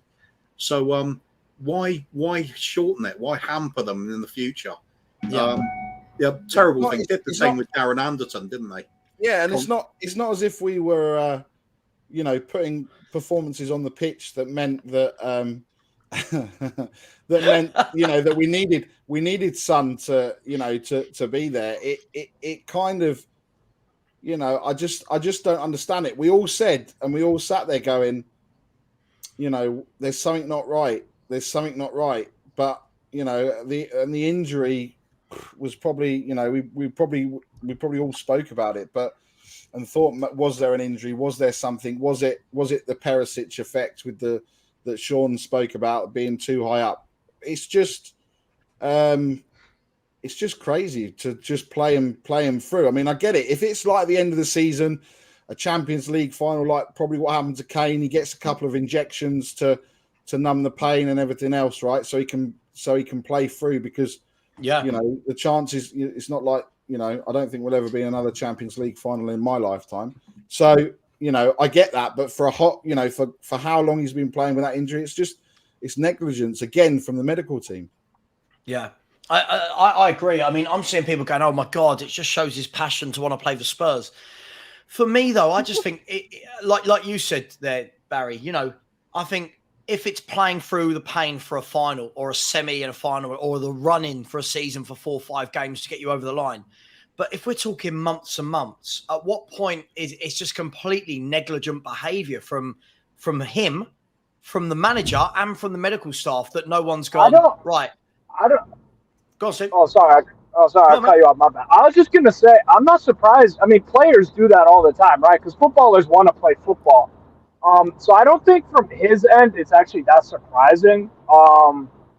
Because I'm more of the mindset that, like, I understand your games outside of the Sheffield United and the Carabao Cup match against Nottingham Forest meant really anything. But I'm not surprised as like a professional athlete that they want to play. It's chiefly and squarely responsible, though, on the medical staff, in my opinion, because, like I said, footballers always want to play, whether it's a meaningless game, whether outside of a friendly, they don't really look for excuses to miss games unless it's of their mentality that they're like, oh, I could just miss out on this. So I'm not that surprised because footballers want to play football. It takes a good manager though, and some adults in the room to kind of make the decision, But is that a beer? Are you drinking it a is beer? stupid nonetheless. Hell no, it's a nitrous oxide. Come on now. What? Sorry, has anyone else ever seen this drink? What on earth is that? It's an energy drink. All right, so Fast and Furious, right? Paul Walker, so it's the shit that they got in the back. They're in the drag race. I don't know. It's an energy drink, bro. You probably don't want to big up Paul Walker while you're actually driving at the moment. Otherwise your avatar's going to be nice and crispy looking. I guess so. It's like bigging up Bob Spur while doing a charity stream, isn't it? Yeah. The poster boy. And yes, of course, RIP to Paul Walker. But yeah, look, on a serious note, guys, it's it baffles me that they've allowed that to happen. I for one, I'm quite harsh with players. I for one won't look and go, oh well, fair enough. That's the reason. For me, you had players there that could have played. Richarlison could have played. Danjuma could have played. There were players that could have played. So it just seems really, really silly. With that in mind, lots of people are talking about how bad our medical team is. Is our medical team that bad? Does our medical team need to go? I mean, do we know this for sure? Where's everyone at with that? That's a difficult one, isn't it? Because from an outside point of view, like we have to work on what we can see happening on the pitch, and otherwise it's rumours and guesswork. So it looks bad from our point of view, doesn't it? Probably. But we don't know what's going on behind the closed doors there. There may be valid reasons for all of this. Perhaps things we're not going to be privy to. But with a long-term injury on one of your star players, and like you said, with Danjuma coming in as well, where we certainly had some cover, it's bizarre.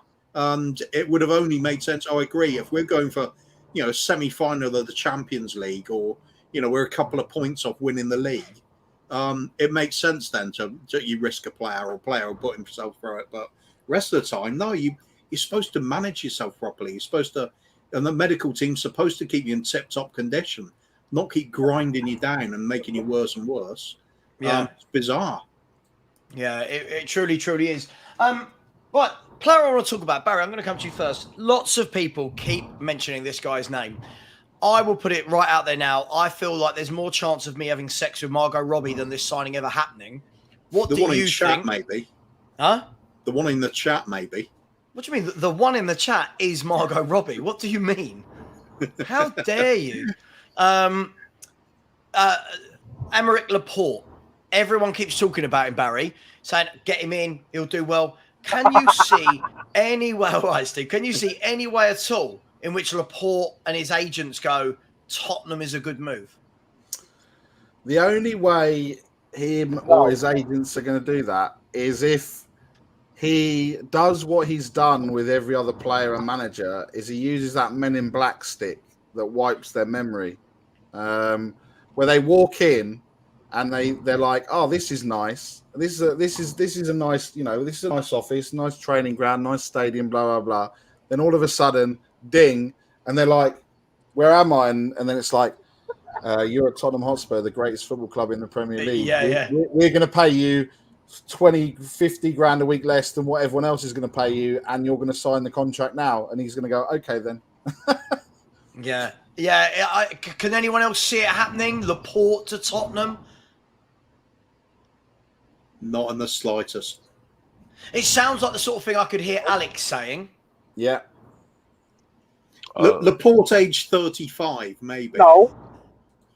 I don't mind him. So, what? You don't, Alex? Welcome to the show. You don't mind him?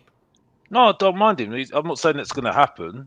I'm just saying at the moment, I think for me that the characteristics of a defender that Romero needs, I think that looks like a good defender for him. Will it will happen? I don't know, but that's the sort of defender I'm talking about. That's what I'm thinking at the moment. It just makes me laugh that a world class defender like Laporte and your sentence is, I don't mind him. Like I just like we're batting away top centre halves, left, right, and centre. Battering away at all. I said I don't mind him because at the moment I don't see him coming at Tottenham. That's what I'm saying. So I'm saying at the moment, if you look at the characteristics of a defender, I think he's a good partner for Romero because, as I said before, he is who's our spine. Romero's in our spine, so we need to sign some defenders that are in our spine. The guy that we're linked with, the guy from Roma, big up to we are Tottenham, we are Tottenham TV because they kind of gave me the explanation. He's similar to Romero, so he's not going to do any good for Romero as a partner. You know what I mean? So you've got the two similar players like Romero and this guy, Isby, whatever his name is, from Roma in defence. We're going to have sending us galore, aren't we? You know what I mean? So for me, he might be a good backup, but I don't see him coming in as a backup. You know what I mean? It doesn't work. Hang on. Good backup. Hang on. Alex, does Laporte not walk into Tottenham and is single-handedly the best defender by a country mile? No. You're not listening to me. I wasn't talking about Laporte this time. Who are you talking about? I was talking about the defender that we're linked. Yeah, the defender that we're linked with today. Yeah, that one. Roma, I think it's Roma defender. Yeah, that's it. Savva, Alex has not done any research again. That's his problem. Why would Ibanez be a backup? No, because he's similar to from what I've heard from Real Tottenham TV. Right, Ben and Sim. Well, it's mainly Sim. Yeah, because Sim's good at that. Sort of Sim under the bus. Go on, Sim. Big up Sim from Tottenham TV. Yeah, and then he said that basically he's similar to Romero. So there's no really point of getting somebody similar to Romero because then we're going to have sending loss galore, aren't we? You know what I mean? So it makes no sense. It makes absolutely no sense. So he either is going to be a backup to him, or he's going to be either in front of him, and it doesn't make no sense. Go on, Steve. I feel like you want to say something about this. Steve, have you got any reception or? No, doesn't look like it. No.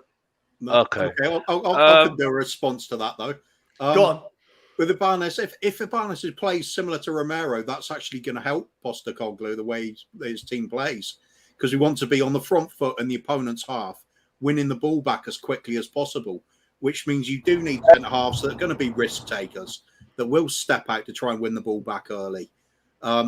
It's a dangerous game to play, but that is the style of it. It's a manic sort of aggressive press in the front half, much like Klopp's teams do when they're working well. They're swarming all over you. There's no time to do anything. Ball has to be won back as soon as possible. Barcelona always used to do it as well in their prime. They weren't just great players; they were just intense at getting that ball back as quickly as possible. So if we're going to do that, we need players that are really proactive rather than reactive. And he would fit in with that. It's a high risk, high reward guard system though. So it'll be might be squeaky bum at times. Hopefully, if it does happen and they're both playing that way, hopefully we don't see all the sendings off. But there's going to be a few. I can't deny it. I disagree with you, Kuba. I hear what you're saying though. I do hear you. I do hear you though. I do hear what you're saying, but for me, I think for me, Romero needs someone who's naturally, who can lead him as well for me. And I think Laporte for me would be would be the ideal. I'll say we need somebody similar to him. I think for me. Like a Vertonghen. You see what I'm saying? Someone like that. That is gonna who's got that good side of him on the ball, but also can defend and also can lead as well at the same time. You see what I'm saying? I think if you got two of them doing the same thing, I just think it's just gonna be a recipe for disaster for me. I've just got to be honest. You know what I mean? I'm just thinking about partnerships now for me. That's what I think it is. I think they just wind each other up. I hear you, but I listen, as always with statements, I like to fact check. In the last 8 seasons, Ibanez has been sent off twice and once in his last 88 games. So when we're talking about red cards all over the place, I don't know. I don't think it's particularly true. But just quickly, I think I've got to call this out. Savva has an agenda against Romero. He is a World Cup winner. Of course, he is better than Laporte. I mean, this is my worry, guys. This can't be Romero better than Laporte? Anyone? No. In anything. I don't think he's better at Laporte than anything. Tiddlywinks, maybe. Tiddlywinks. I just can't. I just have no idea what is, I think when he's on his game, Romero, when he's reading the game well and he does get those tackles right, he's fantastic at necking the ball aggressively. But that's the basis of his game, isn't it? Laporte, on the other hand, been there, done it. Yeah, I don't think for 1 second, Barry, that we're going to get Laporte, right? You know me. I'm a realist with these sort of things. But just because we're not going to get him, I just cannot understand that when our fans start making these outlandish statements like Romero's better than Laporte. Like, it baffles. It hurts my head. I hurt inside.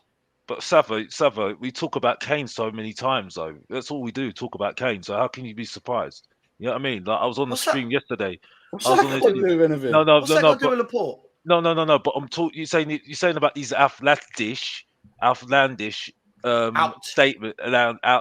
statements, yeah, from Tottenham fans. How can you be surprised? Okay, and big up to Alan, timed out, by the way, headed on, by the way, because I'm having to go at him because it was a great stream yesterday. But I was on a stream yesterday with a Tottenham fan that couldn't let go of the fact that Kane needs to leave Tottenham Hotspur. We were on there for about half an hour to 45 minutes talking about it. And I was sitting there with the other guys, yeah, and I was sitting there thinking, when are we going to move on? When are we going to move on? When are we going to move on? And this is not Alan's fault, because they just couldn't let it go. The guys that were there just couldn't let it go. You know what I mean? So when you got that sort of attitude, what's going on, and we've all spoken about it already, Savva, you know what I mean? You're not surprised by what's going on with Romero, yeah? Because, like, okay, he's a good defender, yeah, but I wouldn't be going on about him the way we're going on about him. You know what I mean? And I'm the same guy that said he was so good a couple of seasons ago. You know what I mean? When he came in, you know? It's like the whole thing with Kulusevski. Oh, he had a good 4 months.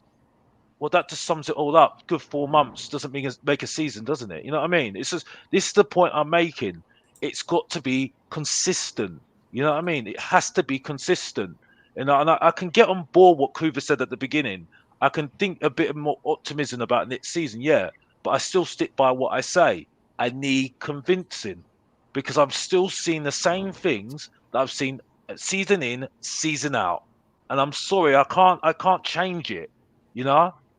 And that's it. Back to you, Seb. I'm done.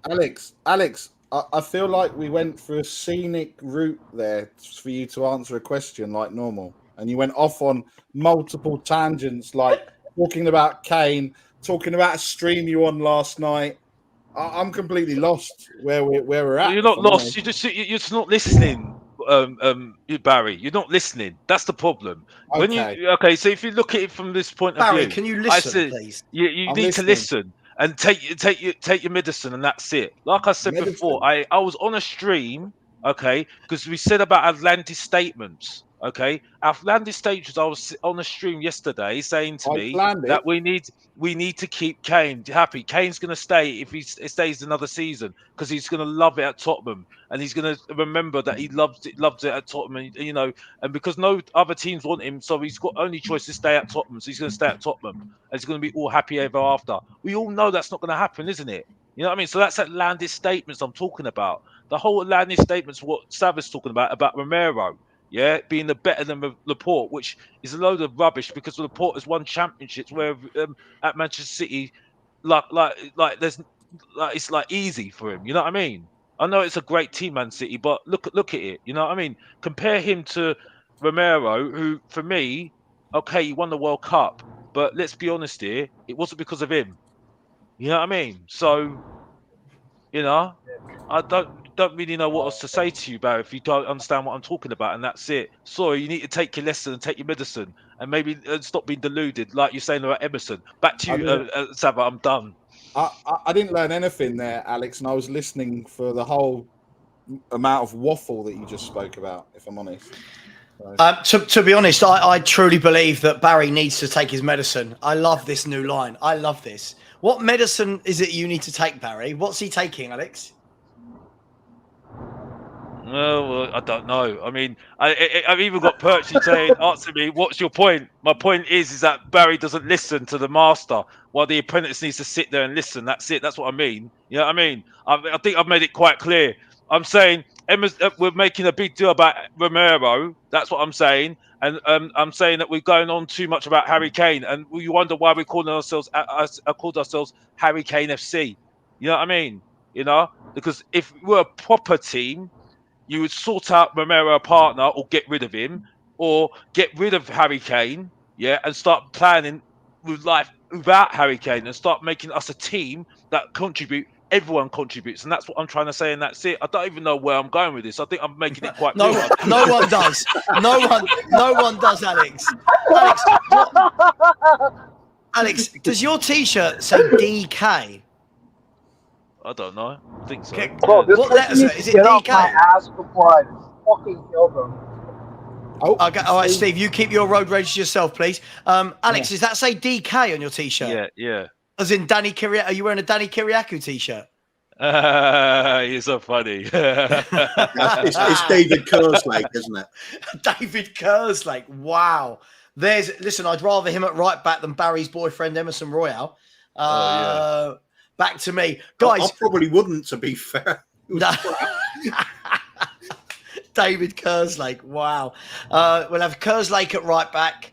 We'll have Paolo Tremazzani at left back with Gary Doherty and Stuart Nethercott at centre half. Guys, the fixtures are out. The fixtures are out. Let's talk about it. Should we talk about that? Yeah. Let's share the screen. Let's have a look. Let's have a look at the fixtures. Can anyone see that screen? Yeah. There's our first 3 games. Savva, I've got a better picture that you can put up. I'll send it to you. Hang on. Can you just share your screen? Yeah, I can share my screen. If that's easy, that'd be easy, wouldn't it? Yeah. Do you know how to do it? Have you taken your medicine? Are you? Yeah. Hang on.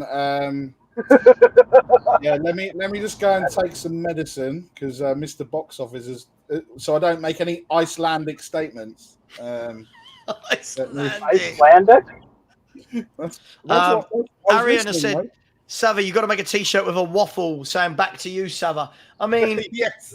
What we have got is the t-shirt should say Mr. Box Office. If you don't know, get to know. That's what you should do, and that's it. Have respect for Mr. Box Office. You know what I mean? Hey, chat. Have respect for Mr. Box Office, yeah. You know what I mean? Chat. I mean, maybe also subscribe to my channel as well, because obviously, I'm gonna if you want to get to know, I need to get to know my name, bruv. And that's it. Get to know my name, because all my statements have come true as well. Like, you know what I mean? So I'm not. No. All your statements do not come true, Alex. Yes, you come out with some absolute whoppers. Yes, I do. And then what you do when you've lost a debate, you go, yeah, but Coover agreed with me once in 5 seasons ago. Okay, Savva, we don't want to go there, yeah, because I was right about Pochettino all day long. You know what I mean? Because you keep on saying that he was. No. We were right about Pochettino, weren't we? You know what I mean? So I don't even know where we're going with this. Anyway, back to you. You're wrong about Frank de Boer, though. Pardon? What about Frank de Boer? Didn't you self-admittedly say Frank de Boer? All right, that's all. Hey, sometimes the professor gets stuff wrong. You know what I'm saying? Strasbourg Steve sometimes hits some studs with some of these unknown players throughout Europe. Some of them are just bums. So it happens with the greatest. This last comment, the comment from Nicky Mo at 12:24, that is the comment of fucking made me laugh today. Kanye West from Wish. Do we really believe Alex could pull off the Kardashian? Do we really think Alex could go and pull the Kardashian? Well, he keeps talking I about. wouldn't want to. He keeps I wouldn't talking want about to. not having a wife yet. I wouldn't want to. I wouldn't want to. Thank you very much. No, thank you very much. Alex, No, I would love to see you in Love Island. I would love to see you in Love Island. No. Like Alex walking around the villa. And he goes, Savva. Back to you now. We keep on the football now. We keep on the football. Come on, back to the fixtures. What were the fixtures again? Come on, get the fixtures up. Come on. Let's get the fixtures up. We don't talk about Love Island. We don't talk about Love Island on this program. No, Love Island. Back to you, Maya. I'm done, and that's it. Back to you, Maya. Alex could have been the third Chuckle brother, to me. No, back to you. No. What were their names? Barry. Was it Barry? I can't remember now. Yeah, there was Barry Chuckle, yeah. Paul, yeah. Paul and Barry, yeah. Paul and Barry Chuckle. And if you don't know the Chuckle brothers, then you're very young. Whoever doesn't know the Chuckle brothers. Guys, our Premier League fixtures. We start Brentford away that Savva predicted yesterday. Listen, I'm just saying I'm great. Brentford away, Man United home, Bournemouth away, Burnley away. And then Sheffield United, Arsenal, Liverpool. How do we feel about our first 7 games? Are we happy with those 7 games? Does it matter who the first 7 games are? It doesn't matter what 7 because you're gonna get. It's gonna be tough regardless. But that is a tough start, though. I've got to be honest. That is a tough start. When I first initially saw it, it's a worse ending, Alex, than the start. Oh yeah. But I think it's a tough start for us. Yeah, man. What's tough? Brentford away, Player in goal against Brentford, keeping a clean sheet. Hang on, just quickly. Also, big up to Roms is in the house. Roms, how you doing, mate? You all right? I'm good. Just been enjoying the stream in and out, but no, it's been a great stream, man. Thanks for having me. Always, my man. Have you ever streamed with Mr. Box Office before? Yeah, I've met Alex on the Peace channel. Good. Yeah. Good. So I don't have to do the apologies now. You know what you're in for. You know what you're in for. Yeah, big up Alex, man. So these first 7 fixtures, guys. I mean, I hate doing the whole how many points do you think Spurs will get, but I mean that's not easy, is it? Brentford away, Bournemouth away, Burnley away, Arsenal away, and then even the home games: Liverpool at home, United at home. I think that looks like a really tough start for Tottenham, doesn't it? Yeah. Savva, when do y'all play Newcastle? Spurs play Newcastle on December the 9th at home, and then we play them on April the 13th away.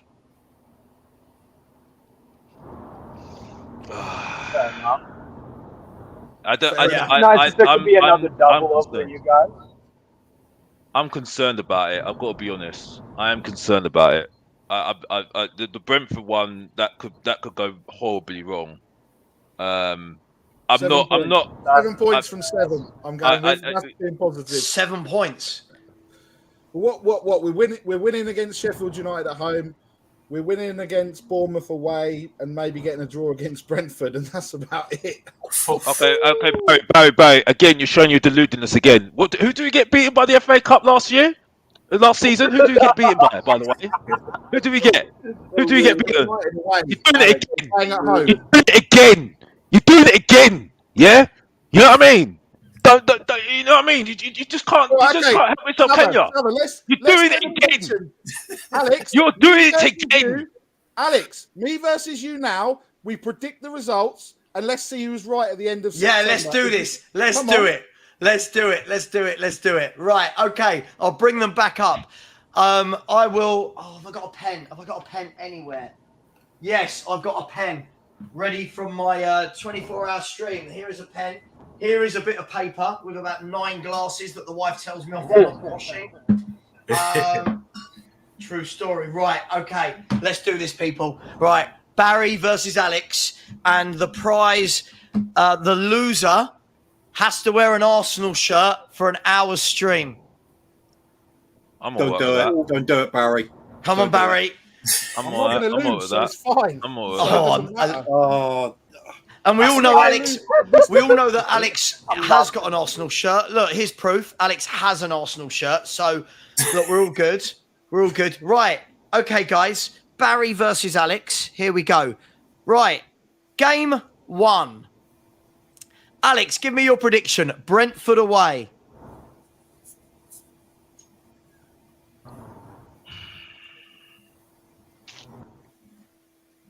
(1-1). Alex is going 1-1. Barry? 2-2. 2-2. All right, you've gone Desmond. All right. Man United at home. Barry, you go first this time. 2-1 United. So 1-2. Alex, Man United at home. I wanted to go that way as well, to be fair. You're allowed to say the same thing. It's okay. 2-1 Man United. 2-1 Man United. All right, Barry, Bournemouth away. 2-0 Spurs. Oh, 2-0 Spurs. All right, Bournemouth. Bournemouth away would be 0-2. Alex, Bournemouth away. It's going to be a difficult one, but I think maybe 1-0, possibly. Again, I kind of similar. I'm kind of similar to Barry on that one. To be fair, I think I'm sort of similar to that. Barry, You're just copying me, yes? You can't. No, because you have to go first. You chose to go first. I you go first, then, Alex. Hang on, Alex. Are we going 0-2 to Spurs? 0-2 to Spurs. 0-2 to Spurs. All right, Alex, you go first then on Burnley away. I think we're losing. Or getting a draw. So I think it would be 2-1 Burnley. 2-1 to Burnley. Barry? I'm going to say 3-1 Burnley. Put it out there. Go big. 3-1 Burnley. Don't want to be accused of copying Alex, because that'll be his get out. Oh, Barry copied me. If Barry didn't take his meds and he copied me. Sheffield United at home, Alex. I'm going to look like I'm just. I'm going to look like. Alex, no. Bearing in mind, you just said to me, you know what happened last season. So if you predict anything other than a win for Sheffield United, you're in the mud. This is so difficult. You don't know what teams they've got at the moment.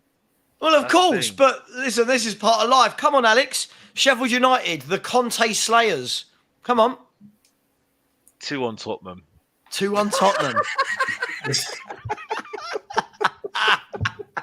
You know what? This is why I think it makes it exciting. You always get the cliche thing, oh, you can't make predictions. You don't know who's been brought in or whatnot. But this is the excitement of it. Just have an early prediction. Exactly. I love it.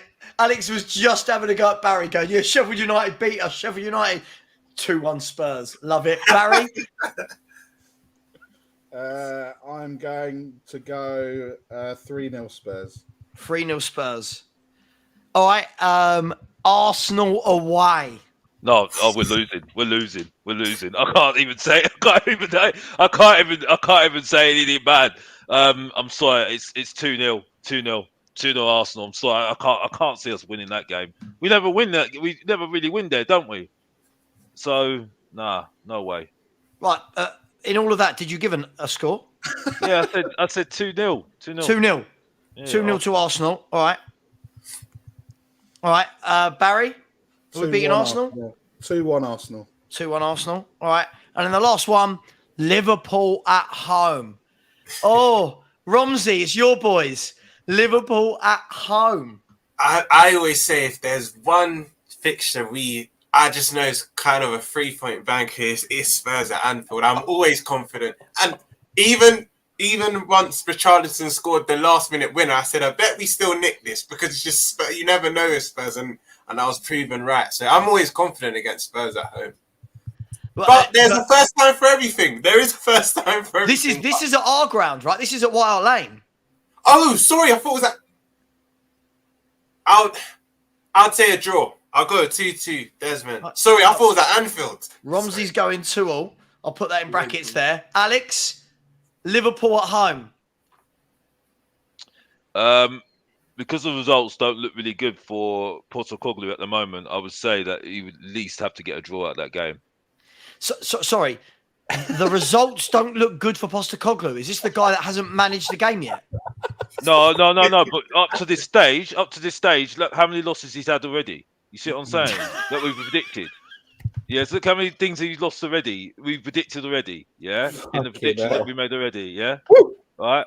I love you. I don't know so much. I don't even know why I'm acting. You're acting like I'm dumb here. I'm just saying from the things that we just predicted. Yeah. Right. Okay. That we predicted already.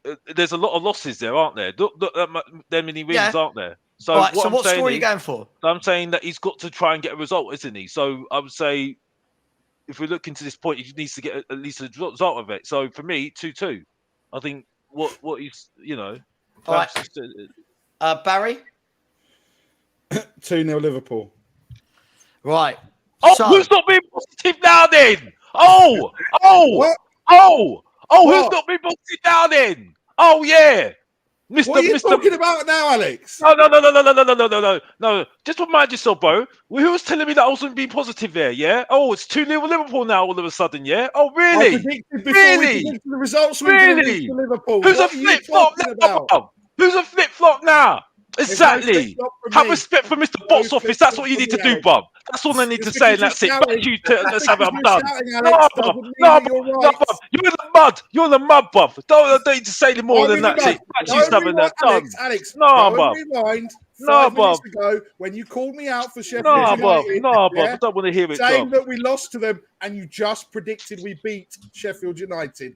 You are the only one in the mud, mate, with your normal waffle. Absolute nonsense. I'm not talking about positivity. I'm not talking about, we've predicted some losses, so Postecoglou needs a result in this one. I'm going to go with a draw. I'm predicting what I just said. I said we get 7 points. I've just predicted results that'll be 7 points. Thank you, Alex. Savva, kindly back to you to put Alex in the mud.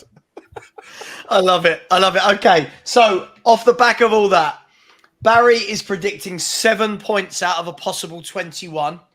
And Alex is predicting 8 points from a possible 21. The loser, after those 7 games, needs to wear an Arsenal shirt for an entire stream. Barry, have you got an Arsenal shirt laying about? Well, surprisingly, no, I don't have an Arsenal shirt lying about. What was that burning in the bin earlier? Yeah. It was Wait, Alex, what's the story behind yours? How come you have an Arsenal? My brother supports it. And that's all you're going to get. Same. My brother's a Gooner as well. No, that's all you're getting because no one knows Mr. Box Office's Alex's personal life. That's why Mr. Box Office is employed, and that's it. Anyway, back to you, Savva. To be honest, I can't believe what I've been hearing here with these two. It's a new season, isn't it? 7 games in, 7 wins, top of the league, plus 20 goal difference, and the treble's on. Yeah, absolutely. 21 points. Yeah. I mean, Roms, let me ask you from a non-Spurs perspective. When you look at these fixtures, or actually, if you just look at Spurs in general, what do you think about Tottenham Hotspur, where we are? Because some of our fans are like, oh my God, the club is a shambles. We're a mess. We can't attract anyone.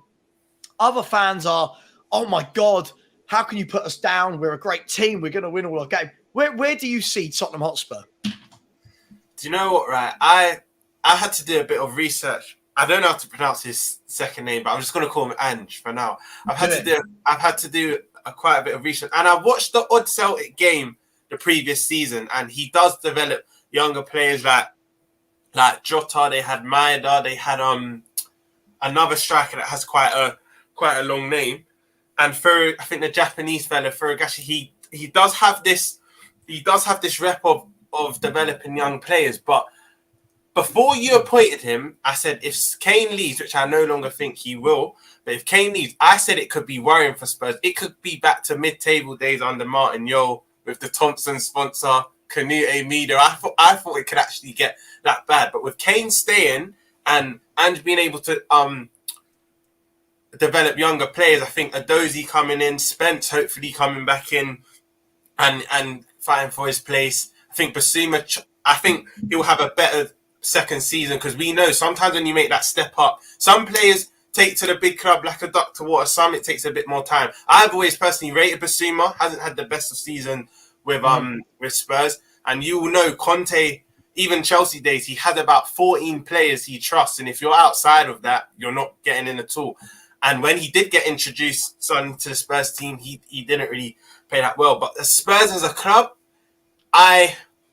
it's not looking that optimistic. And I genuinely believe you finish in the same position you did this season because I look at Villa, that's just appointed Monkey, who I think Barcelona wanted and Arsenal wanted as the director of football.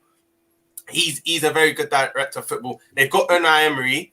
The only way I can see Villa falling off is if they prioritise the Conference League, because I think that balance in their first season, they might not be able to handle it. But I think the top 6 is pretty much set in stone, in my opinion. I think Spurs they just plateau and stay in that 8th position. But I do think Ange is a good appointment. Yes, I think you could have got better, but you don't know how stubborn Levy is. And it's not even just that you were looking at these managers. They didn't want to come to Spurs. A lot of Spurs fans can't accept this, but they just did not want to come to Spurs Football Club. But I just think this season might be a painful one. It depends on your expectations. If you think Spurs are going to do well as a Spurs fan, I think it's going to be a painful season. But I think he's pretty much finished in the same position. That's how I look at Spurs. There's no real optimism from the outside looking in. What I will say is, though, you've got young players coming back, which I think Ange can develop. That's a key point. But it all depends on recruitment. It's quite cliche because it depends on what all of the top 6 clubs do. But Spurs are in a similar position as Liverpool. They have to get it right. There's no more areas for mistakes. Are you worried about Spurs in any way, shape, or form? No, that we're going to finish above you? Not at all. Not at all. I would say the clubs that I'm worried about finishing above us, or the clubs that finished above us this year, even Chelsea, I'm not too worried with them. I do think it can't get any worse, in my opinion, at Chelsea. I don't think they'll make this miraculous jump, what I've been hearing from certain Chelsea fans, top 4, this and that. But I think the clubs that finished above us in the previous season, they're the only clubs I'm worrying about. I'm not really worrying about Spurs or Chelsea at this moment in time. Well, there you go. You just heard it, guys. Spurs are not finishing above Liverpool this season. Big up, Adam. How are you, mate? You well? Big up, mate. Can you hear me all right? Yeah, we can hear you. How optimistic are you, Adam? I mean, Kuva's come in today, bouncing a little bit compared to where I've seen him. Even Barry, even though Alex destroyed him in that debate and put him in the mud, Barry seems quite happy. Where are you at with Spurs? Are you cautiously optimistic? Are you full on optimistic, or are you down in this kind of self pity for the season? I'm keeping myself in check. I think that it's the experience of once bitten, twice shy. The Conte sort of scenario had me incredibly optimistic. I was very, very much on board the Conte train, thinking that that silverware was just around the corner, provided that we backed him. And unfortunately, it wasn't even a lack of backing him that was the problem. It was him throwing his bottle out of the pram. And I just don't want to end up in the same situation where I get my hopes up based on one particular individual, only to be let down. And so it's basically kind of like I'm waiting to see what there is to be seen of Ange once he takes over at Spurs. How much of an effect can he have in the dressing room? That's the principal thing, because it's the players that are, for me, are the biggest issue right now. It's not even Levy, it's not the board, in spite of the fact that I still have I have my own reservations about every single aspect of the club in one way, shape, or form. But the players are the issue. Can Coglers come in and do something and revitalize the players that are falling away a little bit? Can he get rid of the deadwood? I'm hopeful, but I'm not allowing myself to get carried away with it. Not this time. Yeah, absolutely. What I do love is everyone who talks about Postecoglou calls him something different. I love this. Like some people don't even attempt his name. I'm hearing Pochecoglou, Postecoglou. I think you called him. What do you call him? Coglers. This is really interesting. Barry, do you think if Spurs drop out of the top 8, that Postecoglou will get the elbow at any point during the season? Do you think Levy has learnt his lesson, or are we gonna just sack him like we have done many other managers before when they're not in Europe? Are we talking about mid-table 8th, or are we talking about Actual mid-table. Don't. I'm really ashamed of the way I spoke to that guy, but he needed it. I'm talking about mid-table as in the middle of the table, like, you know, the middle. Yeah. So 10th or 11th, not 5th. Not 5th. So look, I think history has shown us that the moment things aren't going well, that Levy acts. I'd like to think that by, you know, there was obviously the talk at the start where it was a 2-year contract. Actually, it was a 4-year contract. There's actually been some time to say, look, we're going to give you time. We know we're in a mess, and I'm not going to pull the trigger. How I guess that depends on how much of a mess it turns out outright. If we're suddenly lower than 12th and things aren't, you know, things haven't improved come January, then who knows what's going to happen. But I just think we need to, like I've said, patience from top to bottom. But I don't think that there are, or I'd like to think there aren't, you know, 12 teams better than us. But like we've seen, you know, if it turns into a Nuno situation, will he pull that trigger? You just don't know. You just don't know what's going to happen. I think you've got to wait and see what happens. You've got to wait and see how we get past Christmas. December's got 7 fixtures plus a Carabao Cup quarterfinal. If we're still involved, and I think it'll be clear to see what happens. You don't know what's going to happen with all the other teams. Look, we know Newcastle have got Champions League. Do they have the squad to compete? I'm not sure. Brighton, I'm not sure. Villa, I'm not sure. So look, it's going to be interesting. It's more of a, you know what's going to happen with us. There's very little expectation, like Kuba said.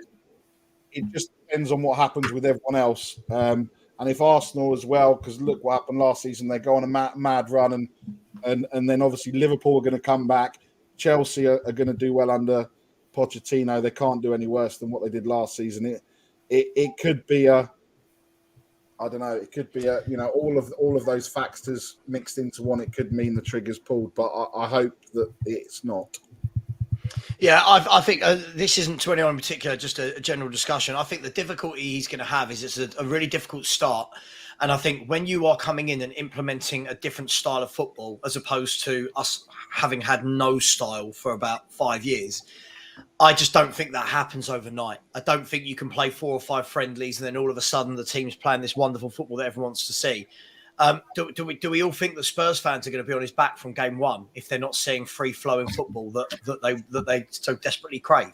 I don't think we're going to see the same thing in terms of like when we consider the comparison that's been made between the potential start for Postecoglou and then what we had with Nuno. I don't think that like it'll be apples and oranges, because Nuno played a very, very unimpressive, uninteresting brand of football. Whereas the one thing that we're almost guaranteed with Postecoglou, there need to be some really crazy situation where he decided to come in and play completely against what he's used to playing and be ultra defensive.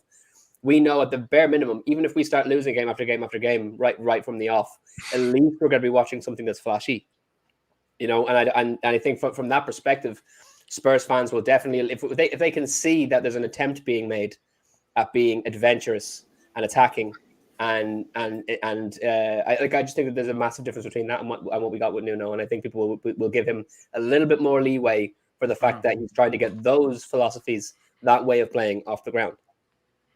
Yeah. Anyone else? I mean, for me, excuse me. I mean, Levy, if he gives a promising up and coming manager a 4-year deal and he's sacked within the first season, let's just call how we see it. He's a goddamn idiot. He's a goddamn idiot if he sacks him within this season. Only case being if you get relegated. Only case. I'm looking right now at Ange Postecoglou's first 17 games as Celtic manager.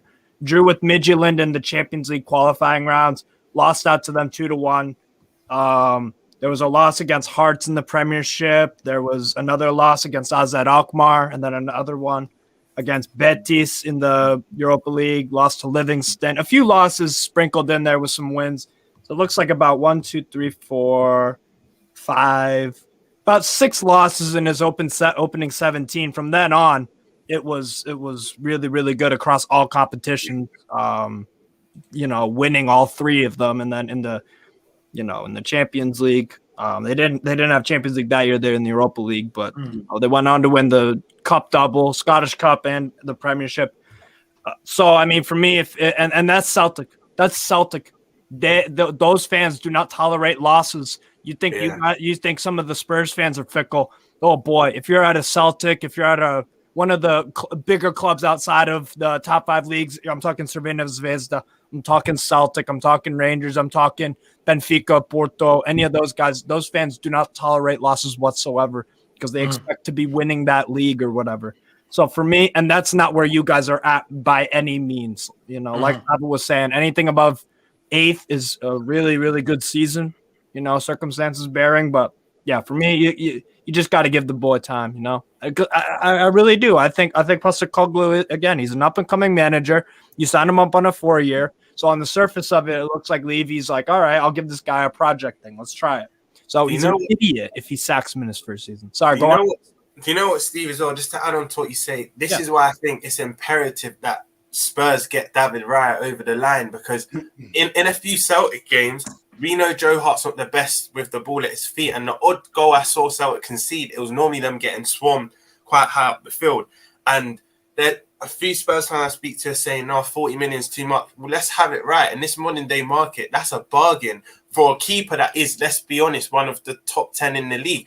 I've been saying United should be snatching at this, to be fair. They should be snatching at this because we know in modern day football, it starts from your keeper. That the fundamentals are you have to have a keeper that's good at their feet. Maybe if you go 10, 20 years ago, it wasn't such the case. But if you look at all the top clubs, they've got a keeper that can play with their feet. And I think if Ange can get David Raya as his first sign, I know there's other areas Spurs need to prioritise as well. But I think if you can get David Raya over the line, I think that's the start of a potentially good window for Spurs. But I agree with everything you said, Steve, but I think this window needs to start off with the key, because as I don't know you lot's opinions of Lloris, but he's not been it for me in the last 3-4 seasons, let alone the past. So I think if you can start off with that, then build from there. And also a keeper is the spine of your team. Everyone speaks about the outfield plays, but let's have it right. Keeper is a spine of is part of the spine of a very good team. Look at how Alisson revolutionized your side. Exactly. After him and Dijk came in, the 2 missing pieces to the jigsaw, we went on a whole nother level. So you're right. You have to start with the keeper, in my opinion. But 40 million as well. To any Spurs fans thinking 40 million is too much, it's not. That's just absurd. Yeah, I think it's crazy. Kuva, let me come to you. By the way, we'll be stopping the show in 6 minutes. Before then, please smash the like button. Please subscribe. I'm now 13 subscribers from 6K. 13. Ooh. If we could make that happen on this show, nothing will actually change, but it will just be really good. So please smash this. I was like, yeah, we can. No, I don't know. Kuva, there are still Spurs fans saying things such as this. He's a crap manager and will be in a relegation. But you've never watched Postecoglou. You're literally showing your colors, bro. It's like going to a poker and you're showing your deck of cards. How about you stop looking like you look like an idiot, bro? You look uneducated, and to me, you only look at football in England, and that's foolish because the Premier League managers that have won this league lately have walked into the Premier League as their first-time job and won it. Klopp, Pep. I'm not saying that's what Postecoglou is going to do, but I'm saying that there have been successful managers in the league that have walked into the Premier League first time. Surely the way to look at it with his stint at Celtic would be is if he was crap, they wouldn't have won anything, but they did. And they would have sacked him. So, because again, the Celtic fan base is one of the most demanding in world football. One of the most. Just because you don't know anything, you don't know diddly squat about Scottish football or football outside of England, it doesn't mean that is how it is. Bro, it's just nonsense is what it is. To the Spurs fan. Speaking to the Spurs fan on the panel, like, what is a respectable season for you, lot? Like, what is the season you'll be satisfied with? Me personally, after the last few seasons, I just want us to play some football worth watching. Yeah, agreed. Stop the mid-table. Show some bravery. That's what I think. That if I was a Spurs fan, that's what I want to see from the guys. I would want to see some bravery, accountability, someone else besides Kane stepping up, et cetera, develop an identity as a footballing side, at least on the pitch. Off the pitch, we know it's a freaking mess, but on the pitch, Postecoglou can do that. We need to forget the table altogether. Let me ask you this though: if let's say you don't play an attractive brand of football, but you somehow win an FA Cup or a Carabao Cup, would that be a decent season? Bearing in mind that your parents, fair enough. I just think the thing is, and Coover, I'll come to you on this one. I think you're very similar to me in this. First of all, I don't believe that you're winning anything these days playing crap football. I don't know teams that there doesn't seem to be many teams that do anymore. Yeah. But more than that, I just think what we've watched for so many years now, I don't think the fans want to watch any more defensive, park the bus, 5 at the back, 2 holding midfielders. I don't think they want to see it. I mean, I might be wrong, but Coover, I think there's fans that are in the sort of hardcore tribal element bit, and they won't care about what style of football it is as long as they win. I'd get that. I totally get that. For me, though, and you know this, Savva, I will never compromise. I've got to have good football. Yeah, it's got to be sexy, attractive football, attacking on the front foot, take the game to the opposition. Otherwise, why bother? I don't want to watch anything other than that. Yeah. So you got to put it all together, which is difficult. Let's face it; it's not easy to do life. So for me, what we're going to do this season, I think it's going to be really, really difficult for Postecoglou to start with. I agree. I'm not looking at a comparison with Nuno. I'm looking at the start of Pochettino's reign, where he took over a sort of stale team that didn't have a lot of energy in it, wasn't great at pressing, and he had to transform it into a very aggressive, high-pressing team with a high defensive line, playing in the opposition's half. And it took time. And I do remember a lot of Spurs fans in those first few months under Pochettino, they weren't happy. They said, people coming to me saying, do you really see where this is going? And I've got a little bit more patience when I know what the game's all about and what sort of manager we're getting. And I could see with Pochettino, we are going to get there. We're probably just going to make a few changes in the transfer market and just basically buy into what he's trying to do. I think we're going to have the same problems here that Pochettino had for the first few months. And can we turn it around in the transfer windows now? Because we can't shift our deadwood. Nobody's going to buy them. So how are we going to get the new players in? I think it's going to be tough going. Anyway, sorry, I've got to go. Right.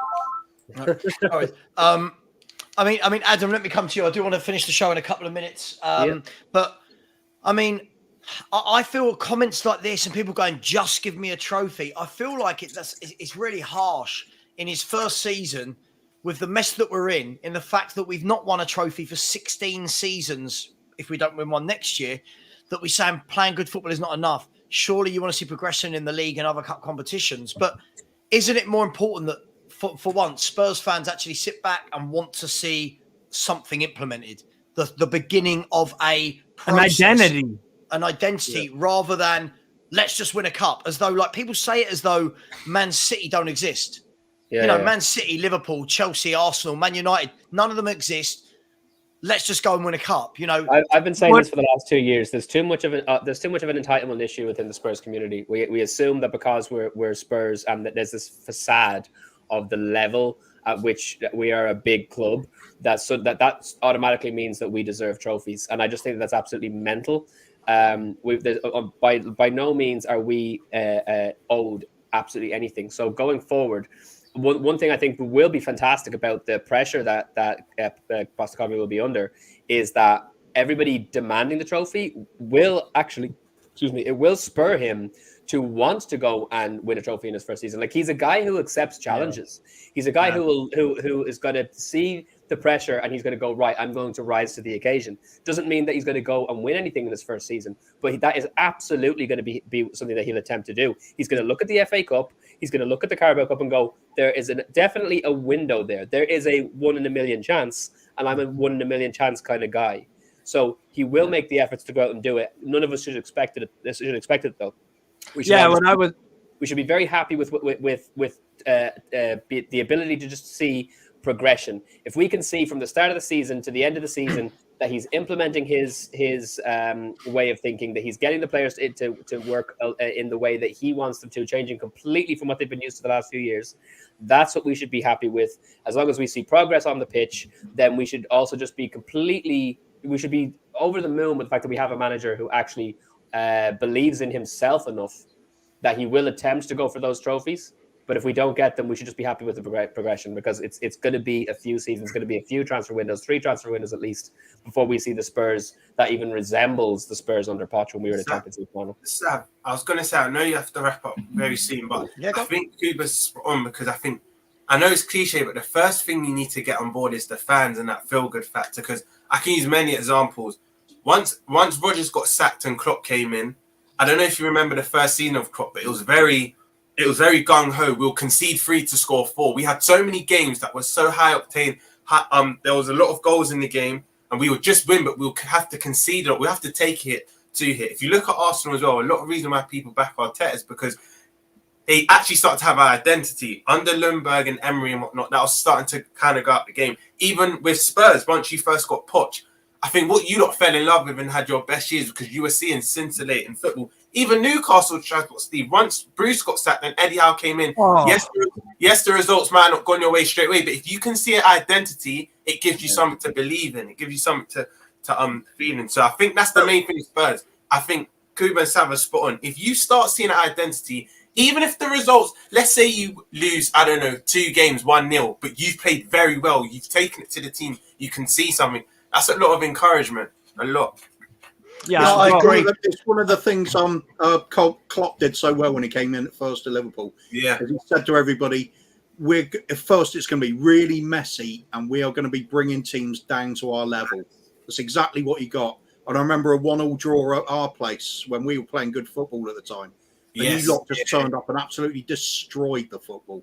It was horrible to watch, but could see what was going to happen there. Yeah. Look, guys, I do need to finish there. Just quickly, I would just say this. I did see this comment from Daniel Senior. Listen, I get it. Swansea won a League Cup, Birmingham, City and Wigan. But the problem is, if we're going to look at the anomalies, if you look at the last 10 winners of the FA Cup, right? The last 10 winners of the FA Cup is Liverpool, Leicester City, Arsenal, Man City, Chelsea, Arsenal, Man U, Arsenal, Chelsea. I mean, other than Leicester City in there, who were a good team, by the way, right? Yeah. More often than not, the cup is shared among the big boys. Yeah, same with the League Cup. So I get it. I just personally, I don't think we should be judging him in year 1 on trying to do something that many managers have failed to do. But listen, Barry, thank you very much. It's not on Postecoglou, is it? But I was saying that the big boys always win it. The trouble is, we should be one of those big boys, and we're just not. No, absolutely. I agree. Listen, Barry, thanks for joining, my friend. Thank you for sharing your fire, and thank you for being in the mud because Alex schooled you, mate. He schooled you. Just saying. Hashtag just saying. Kuba. Hashtag Kanye Wish. Hashtag Kanye West from Wish. Oh my God. Kuva, good to see you looking a bit happier. Thank you for coming on. New season coming on. Trebles on. Clean slate, isn't it? Going invincible. Invincible it's not, this season. It is. Yeah. Absolutely. Roms, thanks for joining, mate. Thank you for giving us an outside view other than the Spurs ones. Absolutely. Please take your medicine, Barry. Steve, thank you for showing us whatever that ghastly toxic energy drink was. Thanks for coming on. No problem, man. Adam, thanks for jumping on, mate. Always appreciate your input. What I would say is, everybody, this will be the last morning rant for 2 weeks. From tomorrow, I'm on a stag do, then a 10-day holiday. So there will be some videos, but there will be no morning rant. Please jump over immediately after this and subscribe. Watch Perchy, who's doing a fan phoning show on Perchy TV. Please subscribe to him. And we are 11 subscribers away from 6K. Please, as you leave, smash the like. Please subscribe. Much love. See you soon. Take care. All of that. See you later. Thank you very, very much.